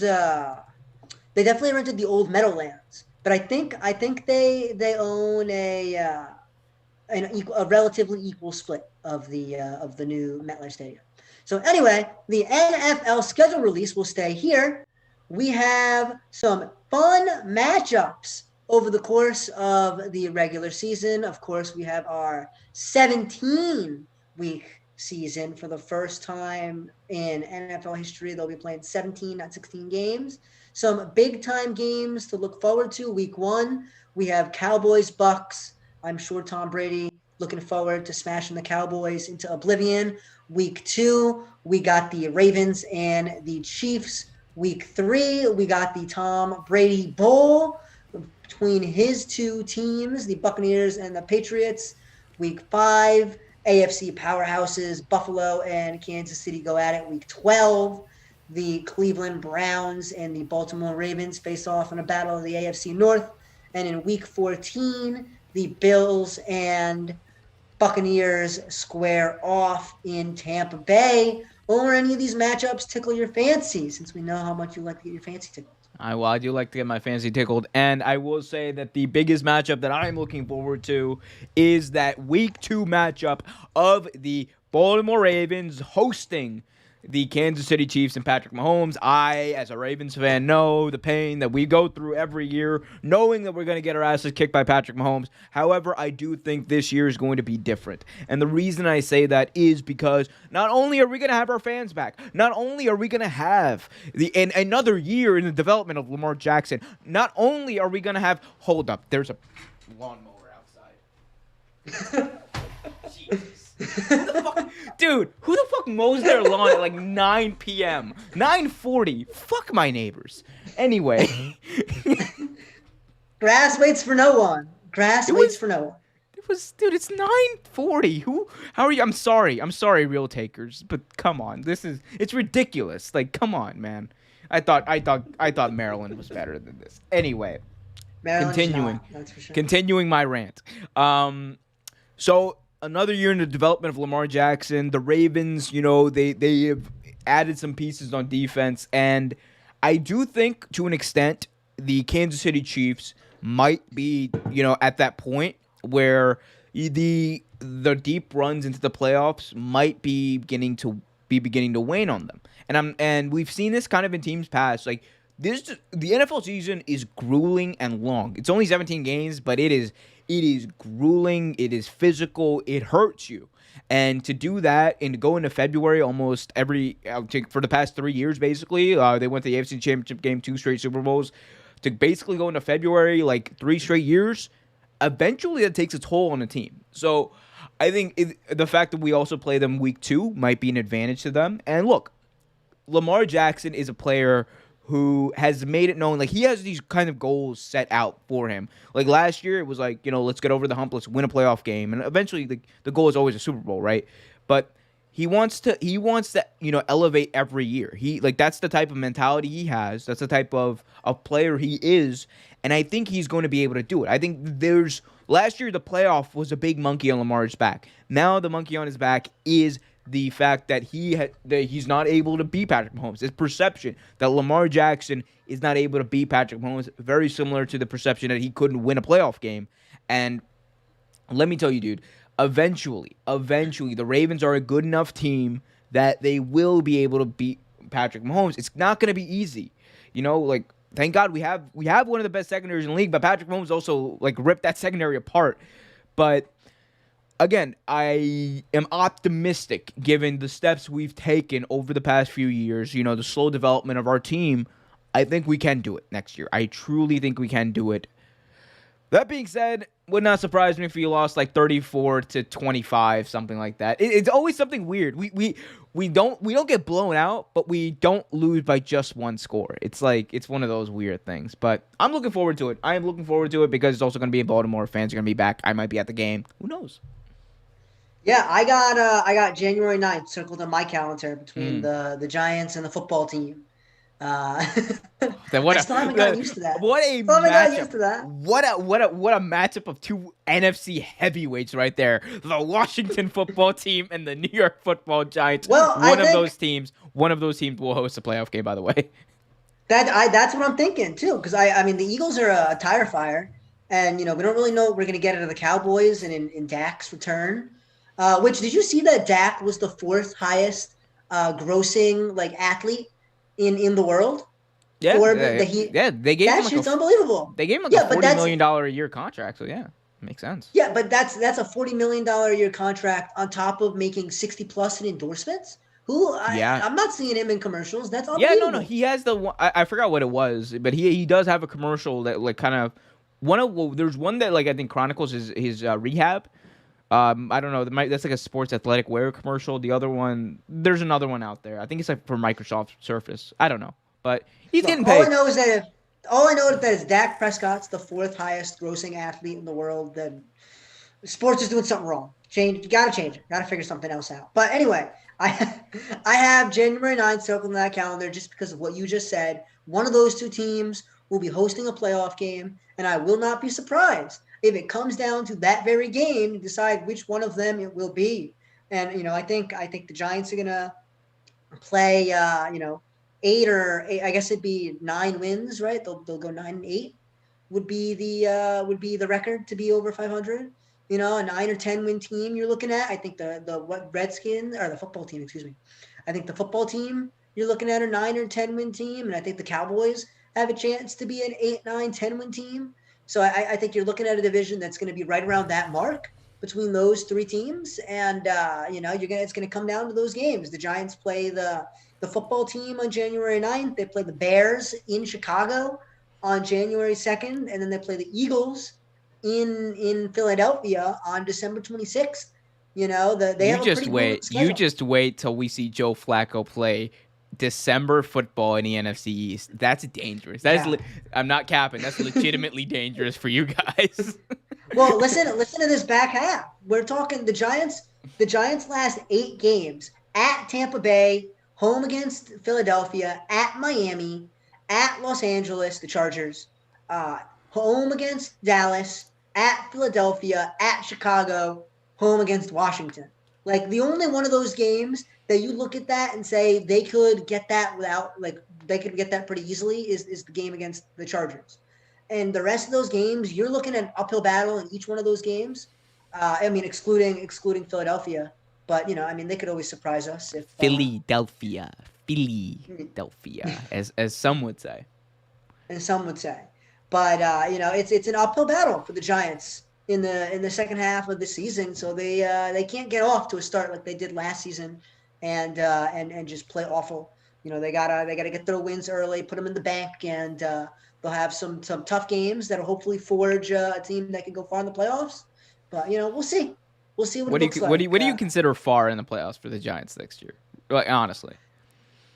I think they can win a playoff game. Like they're not going to win a Super Bowl or anything, but they could. I don't see why they couldn't win a playoff game. Yeah, like I they're hosting. If they win, they're not going to win the wild card, right? They're not going to be good enough to win the wild card, which is unbelievably ironic. But they'll host a playoff game. And if you're hosting a playoff game, you should be able to win it, right? Like I don't care who you are. The Seahawks won that game, right? The 7-9 Seahawks won that game, so you should be able to win a playoff game. Washington almost won their game. Washington almost won their game last year. Like that. Those 7-9 teams, they compete. They compete now. Do. Mm-hmm. So if you're hosting a playoff game, you should be able to win it. And if I think the Giants can win the NFC East, I think they can at least win one. I don't think that they're better than some of the other teams in the NFC that are gonna challenge Kansas City and Tampa Bay for that top spot in the league. In the whole league, not the NFC, because the Chiefs don't play in the NFC.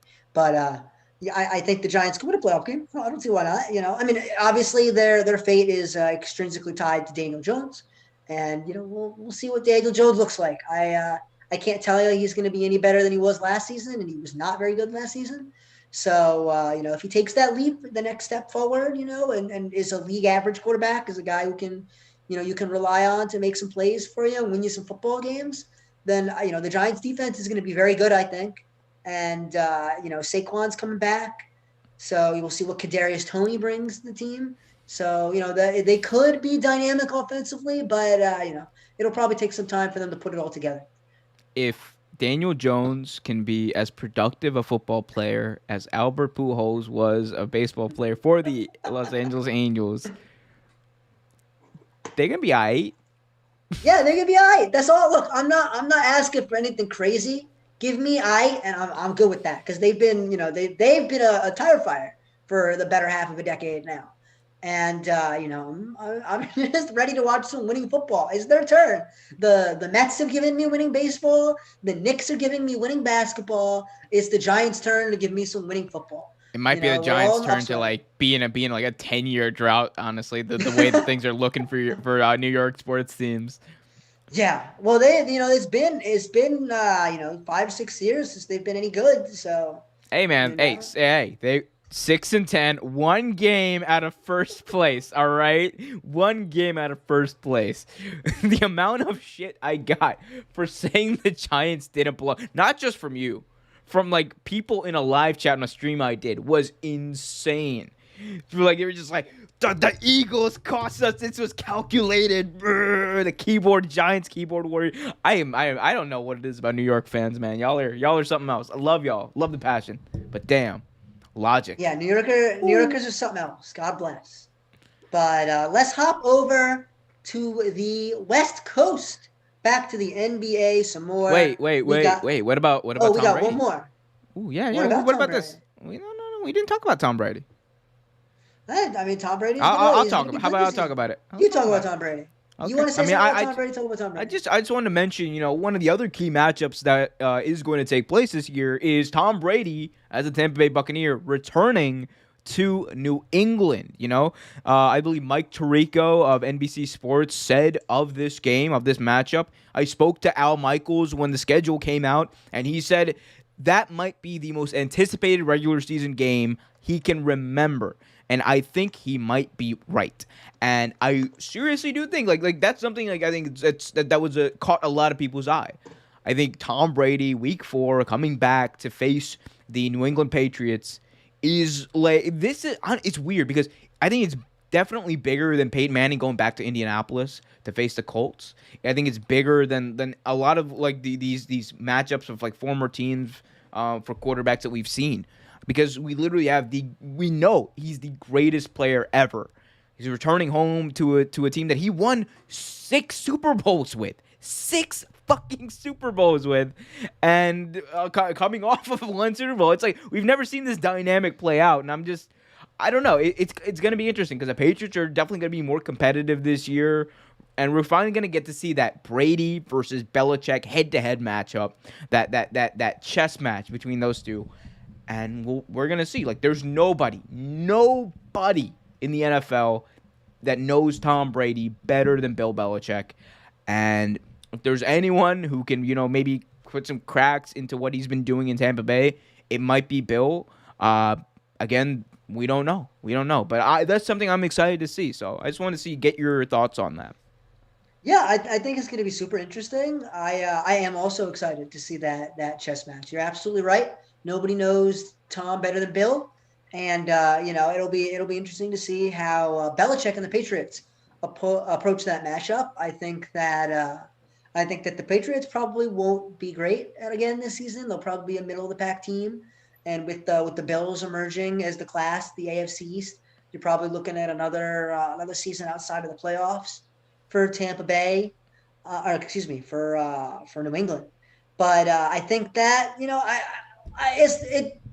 it should be fun. But Tampa is a world class team right now, and the Patriots are meh. And Hey it's man, no, just the Patriots made a lot of moves. They made a lot of moves. They're getting like basically half their defense back who opted out because of COVID. They signed Matthew Judon. They signed 2 big tight ends yeah, in John. they'll be a good team, but like they'll go as far as the quarterback position takes them. You know, their offense I think doesn't Cam excite Newton's going to take a me. leap. I think Cam Newton's actually going to take a leap in his second year in the offense. Like, and he's not probably not going to be like one of the best passers in the NFL, but I think he's going to do well in that hybrid position that they kind of have him in. Yeah, maybe, and I think the 2 tight end sets will help a lot. You're talking about flexibility if you're looking to run Mm. more run pass option type plays. Getting Cam out of the pocket and taking his. I think the way to win with Cam is he, for whatever reason, he can't make the reads. Right, he's always been unbelievably athletic, and he's always been a great runner in the open field, and he's always had a hose of an arm. Although the shoulder injuries have slowed him down a little bit. Uh, and I think the best thing for Cam is to get him on the move, get other playmakers who catch the ball, whether it be running backs or receivers or tight ends, in space, and allow them to, it's a lot like the 2 dribble decisions in basketball, where you get a receiver a ball in space, allow him to turn, and then he's got to beat a defender and make a move. Right? Mm. That's kind of it. And I think if you run a lot of pass option plays in that kind of mold, then you can have success. And those 2 tight end sets allow a good base. They're good base sets for having variety, right? Those 2 tight end sets, you can still move a guy over and run those jumbo sets to do runs off the right block. You can still run pass options. You could still have him break out of the pocket for hitting guys in the flat in the open field. You can still just run the ball up the gut. you can do a lot of things out of those sets. So I think it's good to have those two tight end sets. You bring in what's his name from Tennessee. Why I'm blanking on names today. My goodness. Uh, Johnu he's Smith. an F. Yeah, and he's an FIU kid. That's Henry, embarrassing. and they got Hunter Henry too, man. They Yeah. got two No, those are two good tight like ends. not even tight ends, like receivers. Yeah, Like two excellent pass catchers at that position. hmm And so I think you're looking at building that flexibility and giving Cam Newton red zone targets as well. That's the other thing, is giving him big guys he can throw to in the red zone. Guys who at that point they're not playing football, they're playing basketball. You're just boxing your linebacker out or your cornerback out, whoever's guarding you. So I think it's big to see what Cam Newton can accomplish. You're hearing Harold in the I think background. Harold agrees with you. I think Harold definitely agrees with you. Harold says Cam Newton's decent. Stop slandering. It's like stop hating. He's saying uh, he's hungry. I'll get him fed later. oh yeah. But yeah, okay, yeah. Look, Cam Newton. Good luck to him. Hey, they went 7-9 and were competitive up until the end last year with a depleted roster. I think they're gonna surprise people and they're gonna be on the edge of making a playoff. Like they're gonna be like 7-8, like in the West. I almost said in the AFC. Yeah, it's true. It's true. It's true. All right. Any final thoughts on this before we move on to the NBA? Um, the Browns. Fuck them. Fuck the Fuck the Browns. Browns. Fuck the All Browns. right. Just Real hey. take sports talk. Fuck the Browns. Life fucks the Browns anyway. They just fucks the city of Cleveland anyway. Trust me, I'm a Cavs fan. I know. My franchise has been getting fucked ever since 2018. But it be like Ever that. since existence, really. Ever since existence. Yeah, it always comes around to Well, bite us in the ass, doesn't it? speaking of the Cavs, LeBron James' Los Angeles Lakers square off against the. Too Yeah, soon. you like that Too one, huh? soon. Too soon. LeBron's Los Angeles Lakers face off against Steph's Golden State Warriors. This reminds me of the "You shouldn't be here." Well, you shouldn't be here either meme from Avengers Yeah. Endgame. Uh, the NBA playoff tournament kicks off this weekend. This probably couldn't have been scripted, or this week, excuse me. Probably couldn't have been scripted any better if you're the NBA. This is like their wildest dream to have these two future Hall of Famers squared off in this game to get eyeballs. The playoff tournament has been an extreme success. You got players who don't want to play in it, railing on it, and guys like One Scotty of those Brooks. players just happens to be playing in the tournament. Yeah, it's funny how that works out. But Scott Brooks came out and said he really liked the head coach of the Wizards came out and said he really liked the play-in tournament, and the Wizards have been one of the hottest teams in basketball since the All-Star break, and the play-in tournament gave them hope that they could even if they only got to 9, that they'd still get a chance, and they got all the way up to 8. But Lakers Warriors should be a fun matchup. Who's winning, Omer? Who you got? This is tough. This is genuinely tough. It's also worth to know. I mean, like the winner of this automatically makes the playoffs, right? That's the way this works. Yeah, the winner of this gets the 7th seed. Yeah.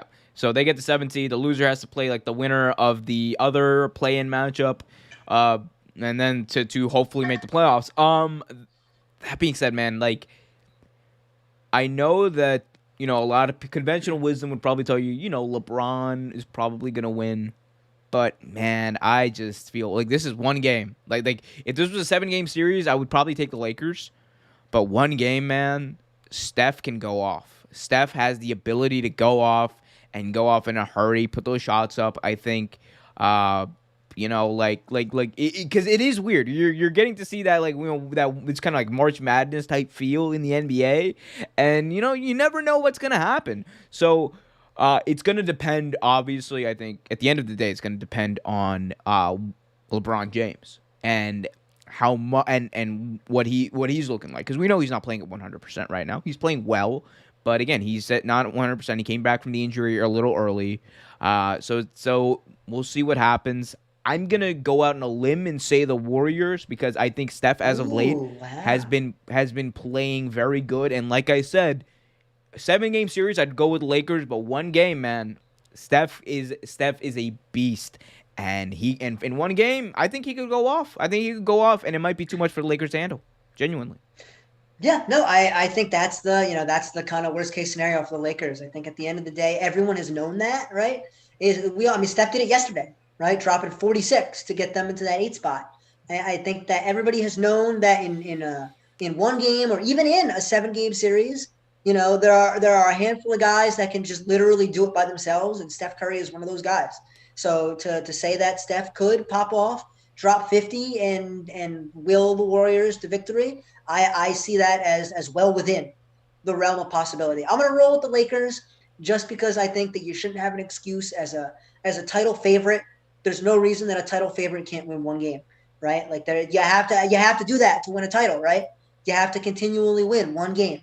Whether that be game 4 in the first round or game 6 in the second round or game 7 in the finals. You got to win that one game, and if you don't, well, then you definitely don't deserve to win a title, right? And the Lakers fancy themselves title favorites, not just contenders, but favorites. And they have the third best defense in the league this regular season, and I think that if you think that the Lakers are title favorites, you got to pick them. Are they title favorites, though? Are they title favorites, Yeah, man? they're title favorites. Because there is a question of whether, like, imagine, let's say the worst happens, right? Let's say they lose to the Warriors and then are somehow upset by either San Antonio or Memphis. Very unlikely scenario, the second part, by the way. Very unlikely. But man, if they don't make the playoffs, like the fact that they're in this position to begin with, it is already troublesome, right? We know the injury concerns were there and all that, but you got to think, man, like to be in this position where you probably might, where it's a possibility that you might not even make the playoffs, it's got to weigh on them a little bit. It's got to weigh on them a little bit, and really, does that affect like the way people kind of view this team, like even like moving forward? You think? Well, if they don't make the playoffs, I think it's open season on the Lakers. If that's worst case scenario. That would be unbelievable. They can't. That's not an impossibility for this team. It just can't happen, right? It's just not within the realm of possibility. I think they'll smack Memphis or San Antonio. Neither of those teams are good, right? Like that's the difference. Yeah. Is that Steph makes the Warriors like one game potential, even if the Warriors as a team are not great. Steph's one game potential that they could be world beaters on any given night, right? But the Grizzlies and the Spurs, that they're not that, right? For as awesome as Ja Morant is, or as brilliant as Greg Popovich is, they're just not great teams. They're fine, and the Lakers should smack them around in a one game set. But I think that you got to win this. Like I think that you got to win this game if you're LeBron. It's not just about the game. It's not just about the play in. It's not just about seeding. It's about his legacy's on the line here. He's trying to catch Jordan. He's chasing ghosts at this point in his career, and losing this game is not great. I get that maybe you'd rather face Utah than Phoenix. Maybe I don't know. But you got to win this game. I think at the end of the day, that's kind of it. Is you got to give your all to this game. He played the last few days to get himself ready, and AD dropped 42 last week, and you say, okay, today's the day you show up. Today's the day that you show up. Both of y'all drop 30, and you put the Warriors away because besides Steph, they're not good enough to beat you, right?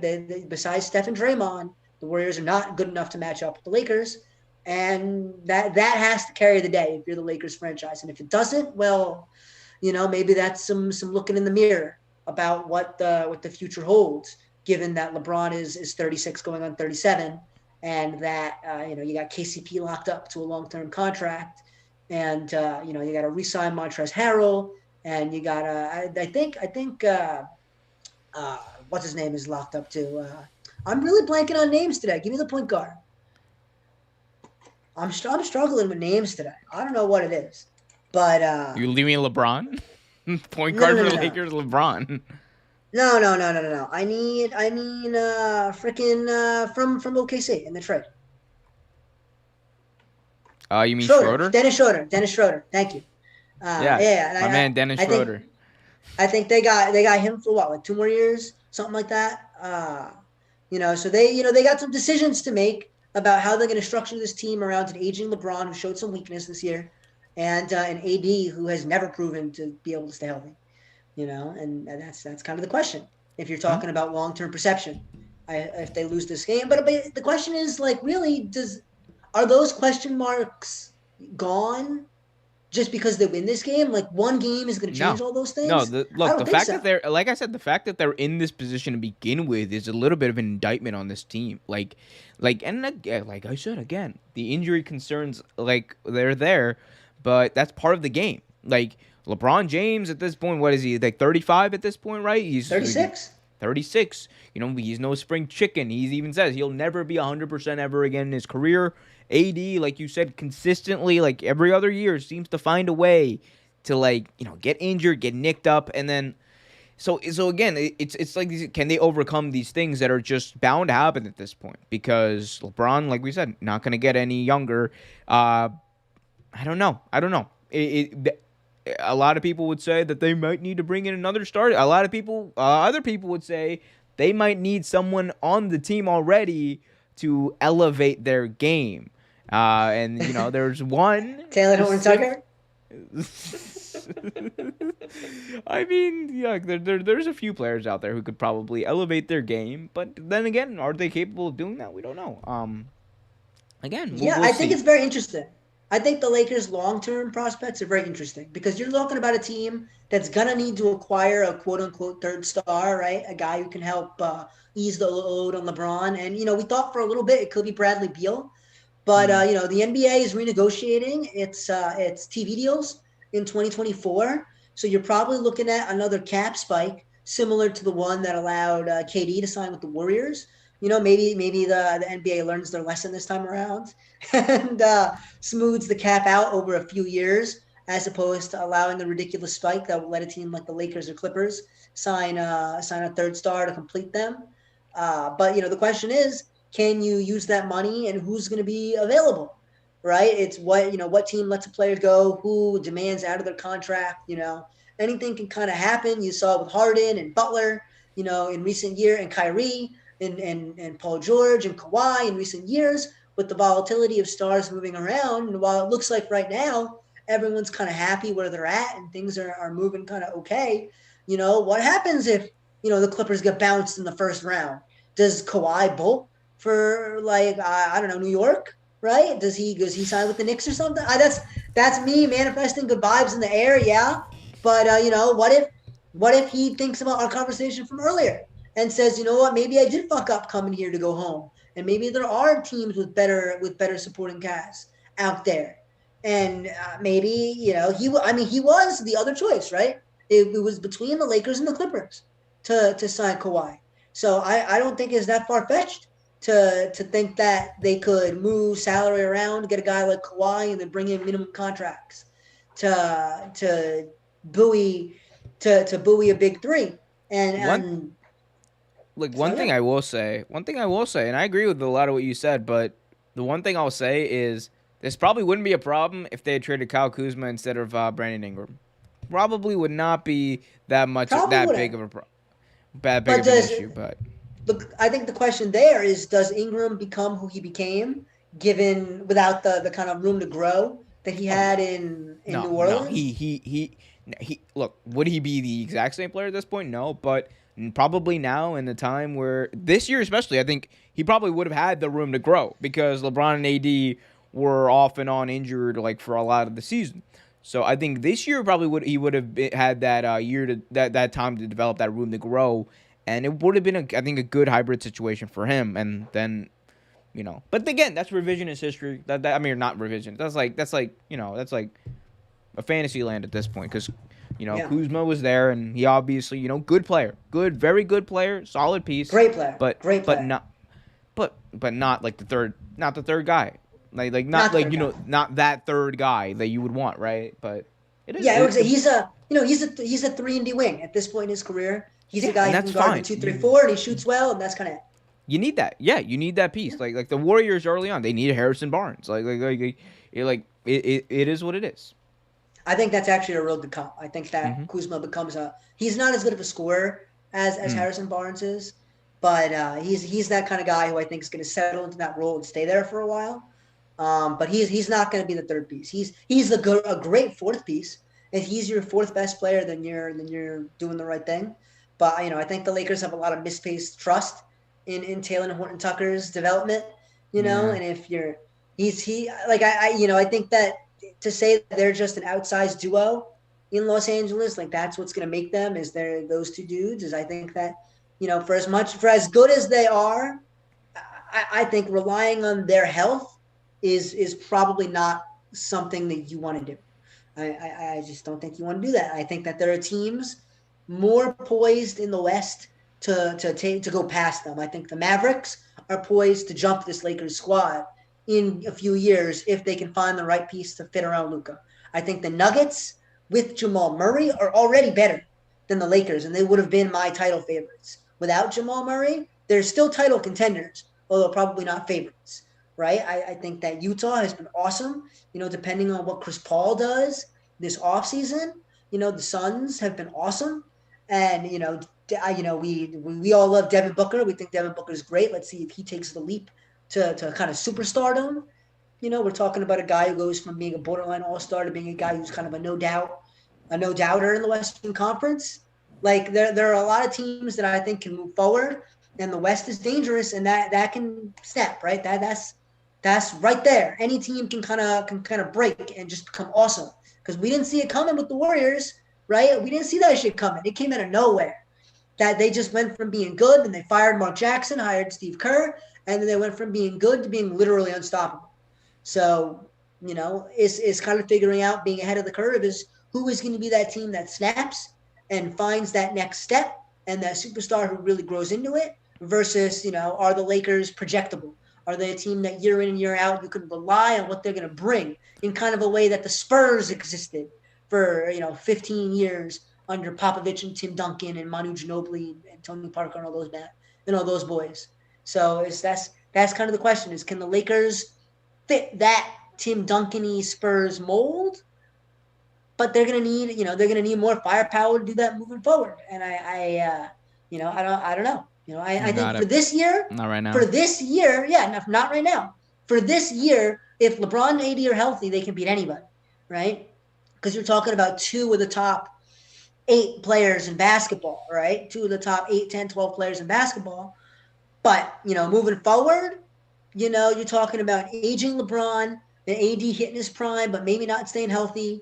That's the question is, do you have a guy who when LeBron needs a night, because you're going to have to load manage LeBron. He can't be Iron Man anymore. He's going to be awesome when he plays. Yeah, There's no doubt about it. we really took some great years off his career after that chip. I mean, the man. Blame Kyrie Irving. Blame that all on Kyrie Irving. All those useless playoff series wins, those 7-game series we had in the East with the Cavs that we knew we were gonna get beaten by the Warriors in the end.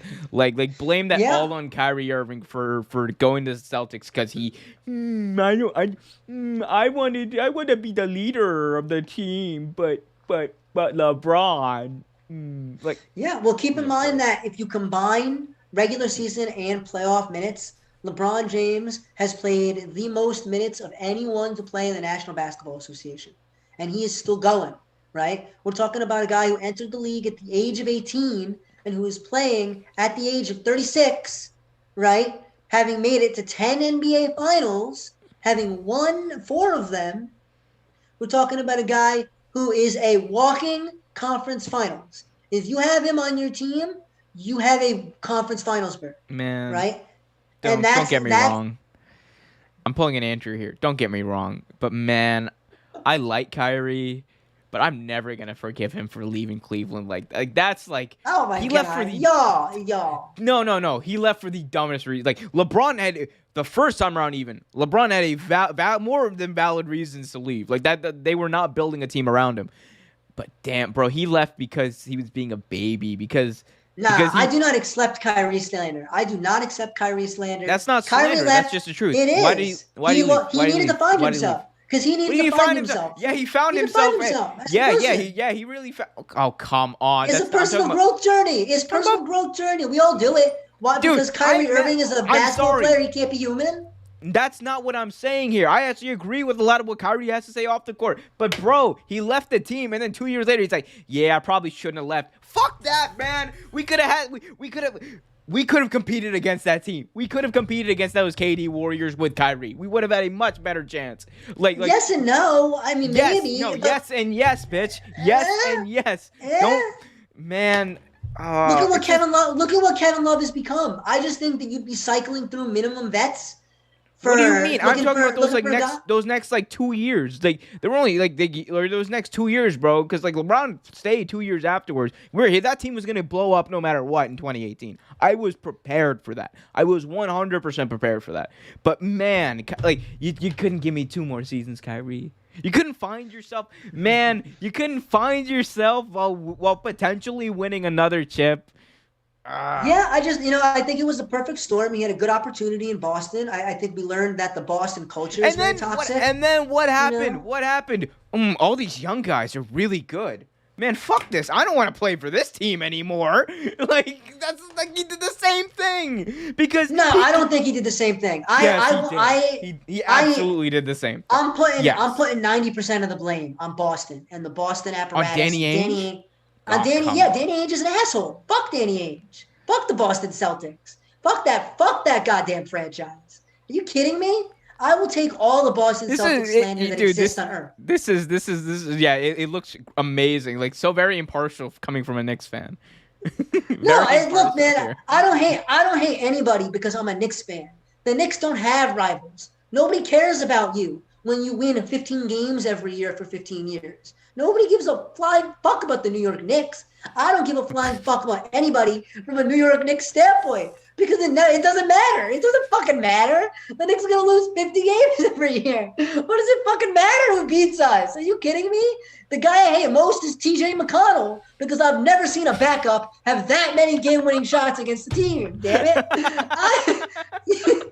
I still remember TJ McConnell with the fucking Sixers. When both of those teams were terrible, hitting a turnaround fadeaway jumper on the baseline over Carmelo Anthony at the buzzer to win the Sixers a game. And I remember throwing my remote and breaking it into pieces along the floor because I was so mad my 18-win Knicks blew a game in November against the Sixers. Dude, just fuck the Celtics. Danny Ainge is there because he has ownership in the team and because he's unfireable. But the Boston Celtics have waited years and years and years and years and years to build a winner. They piss away opportunities. They screw over people who mean a lot to their franchise. You know what makes me hate the Celtics?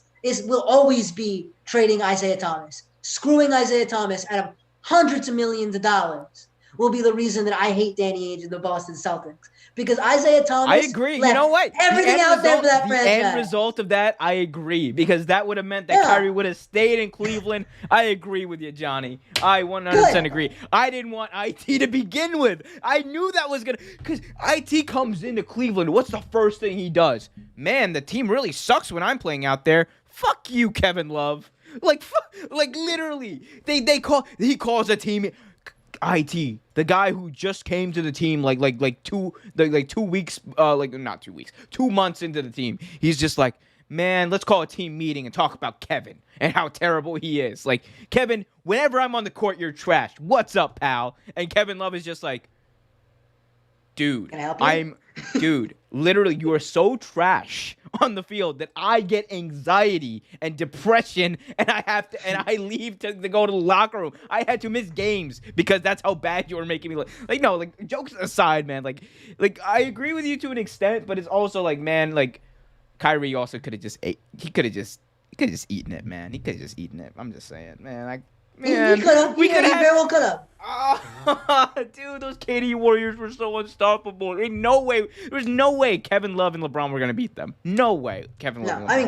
Kevin Love. I got my own issues with Kevin Love. I appreciate his public conversations. Hey, man, you can't hate the fact. But Kevin Love's an asshole. He took his bag, and he's got it, man. Like, look. Yeah. He made it and stopped trying. Kevin Love got his bag, then he stopped trying. Dude, I wouldn't, dude. no Cavs fans actually blame Kevin Love for not trying. Let me be very clear about I this. don't blame him for not trying, but like that show on the court, like earlier in The the what? year, like What? that tossing the ball at his teammates and just putting on a fucking show when he was Oh mad his no. teammates didn't Oh, make a he's play. That respected by shit's his teammates. embarrassing. He's still respected by his teammates, so he's a leader on that team. Unquestioned leader Yeah, of that team. Like again, that and shit's hey, embarrassing. hey, that shit is embarrassing. Like, look, we if we're all judged by our absolute worst moments, then we're all assholes and all pieces of shit. So, if I've said anything to offend anyone from the city of New York, Giants, Jets, or Knicks fans, I apologize, and I want you to know that I sincerely believe that you guys are destined for greatness one day. If you're offended by anything that we said on this podcast and you're from the city of New York, go fuck yourself. Real Take Sports Talk will never be running a live show in the New York metro area. No, hey, look, man, I'm a New Yorker, born and bred. You know, New Yorkers can't be in their feels like that. We're not built like that. That being said, if and when we do reach 1,000 subs to all the real takers out there, 100%, we will do a live show from Miami, so I can thank you by giving myself a weekend at the beach. Hey, technically, I'm already live from Miami, so you're already halfway there. Oh, we're gonna be like, you just wait. What I got planned out. Let's get to the let's close this out. Let's get to the last segment. All right. Last week in the Padres Rockies game, there was a bad fight. Man got knocked out cold. Omer, play this clip, man. Show the peeps. Bro. When I tell you, man, look. Before I play this clip, there's not many good things about being a Padres or a Rockies fan these days. There's not many good things about, baseball, during the COVID era. But man, the best thing about having fans back is the pent-up aggression of fans of two terrible teams going at it. Here we go. Here's a video from the Rockies-Padres game when a Padres fan just demolished. Watch this. Demolishes a Rockies fan. Boom. Can't cook, left hook right there. He destroyed him, and then the barrage of other Rockies fans go to attack him. And look at him, he's holding his own. He's holding it down. He's holding it down with a bear hug. And again, a replay. Boom! Knocked out cold. Cold as the other side of the pillow. And the fans rush him. He says, "No, 2 for your mistake, stupid." But he stays on his feet. Watch this. And then his boy comes over like, hey, come on. He had it coming. I don't know what started this. I don't know why this happened, but goddamn am I happy it did, man. Like, look, obviously I don't encourage violence on anybody. Sports is just sports. But man, look, he had to have said something really fucking stupid. Really stupid for that fan to come over there, because man, he caught him with a good one. Like look at it. Like he just watch it. Just boom. That's tough.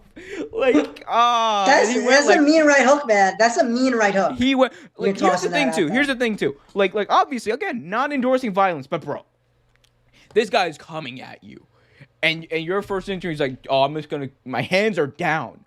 I'm just gonna keep talking shit, bro. Look, at some point, dude's coming at you unabated. You don't gotta put the fists up necessarily to punch it. You gotta put them up to defend yourself, dude. Like, fists up, kids. Fists up if you're ever in that situation. You gotta protect the face, protect the jawline. If you're a content creator like myself, you gotta watch out. You gotta watch out, man, because otherwise, this could be you. And bam, right there. Oh my God, he went limp. Damn, he went limp. So dude, I have the backstory behind this. Behind this. Apparently, so Padres fan, the fighter, the right hook guy, his dad was ejected earlier in the game for tussling with some other fans earlier, right? And so the security, this guy was already on edge, right? And this guy who he hit was chirping at him. There isn't any specifics over what was said back and forth, but he was chirping at him, and so Padres fan decided that he had enough. He didn't want to hear him chirping at him. His dad had already got ejected. He just wanted to enjoy the rest of his damn baseball game. in fucking peace. And so he went over there and gave the guy a nice black and blue right to the chin. And if you're gonna chirp, look, I'm all for chirping. I'm a chirper, but you gotta be able to back it up if you're gonna chirp, right? If you also see got to him be coming aware towards of the situation, man. Like, you already know this guy's mad, and it's not like, he's like in the other section, he can't get to you. Like, this guy clearly, like he was able to get up, make a beeline for the Rockies fan, and just like, put him night, put him to sleep like the Sandman. Boom, right there. Like this was bad. This was bad, man. it's bad. Just don't do it. Look, Just don't. Again, don't need hey, man. I know we're just starting to get out. The pandemic's like, we're in a very good place. Things are going back to normal, and you got to remember, man, people are real, and so are fists. Remember that. That's the biggest lesson I can give anyone watching this right now. People are real, and so are fists. Baseball fan fights are returning. Nature is healing. For one more time for the road. Like, look, just oh my God, just look like his dad. Punch. His dad comes in, dude. Oh my God, I'm sorry, I shouldn't be laughing at this, but dude, look at just watch this. His whole right there. Oh, he was just. That's when you look at him. He's just like, I'm gonna kill you, guy. No, look at it. Like he's just down. Like, the dude's asleep here, and the dad's just coming over. Like, what are you doing? Like, you already did it. It's already been done. I already knew what are you doing. I already did it. Look at him. He's on the ground now. Knock the fuck out. Oh man. Hey. That being said, hope he's actually okay. Hope there's no concussion issues.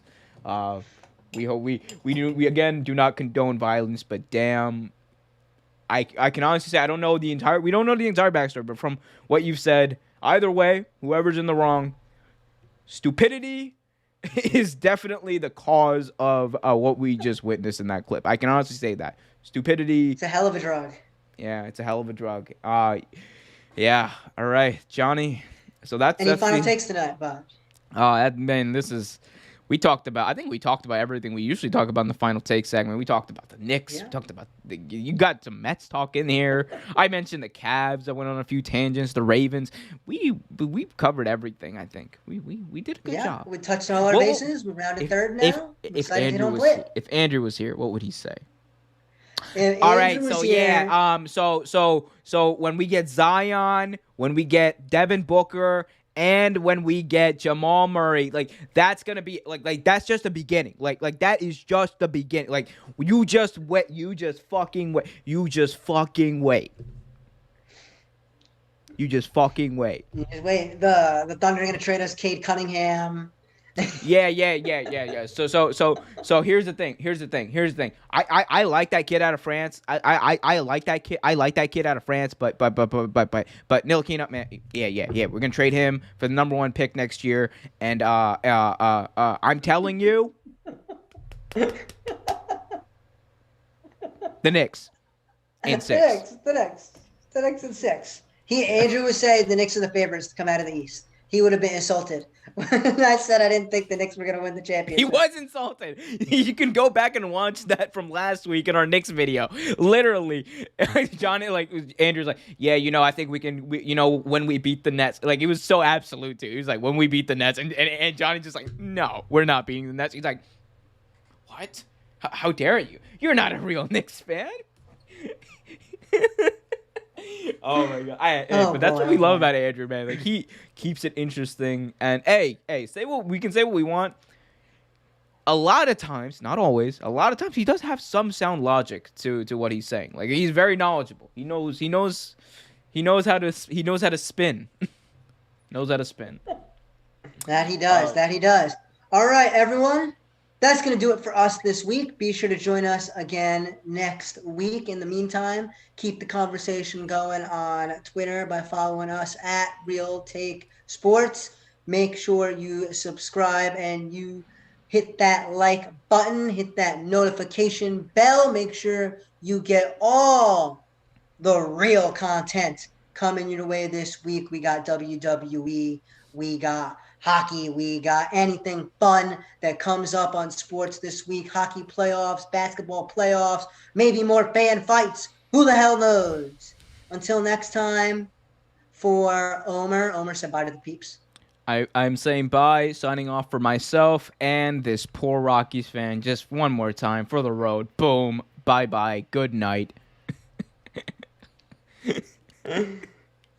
For Omer, I'm your boy Johnny G signing off from the 305. Catch you next week. Later, everyone. Hey, also, need to do my quick plug. Very quick plug. Real Take Wrestle Talk tomorrow night for all you wrestling fans potentially still watching the show. Be sure to check that out tomorrow night, 8 p.m., because wrestling is fun. All right, we'll see.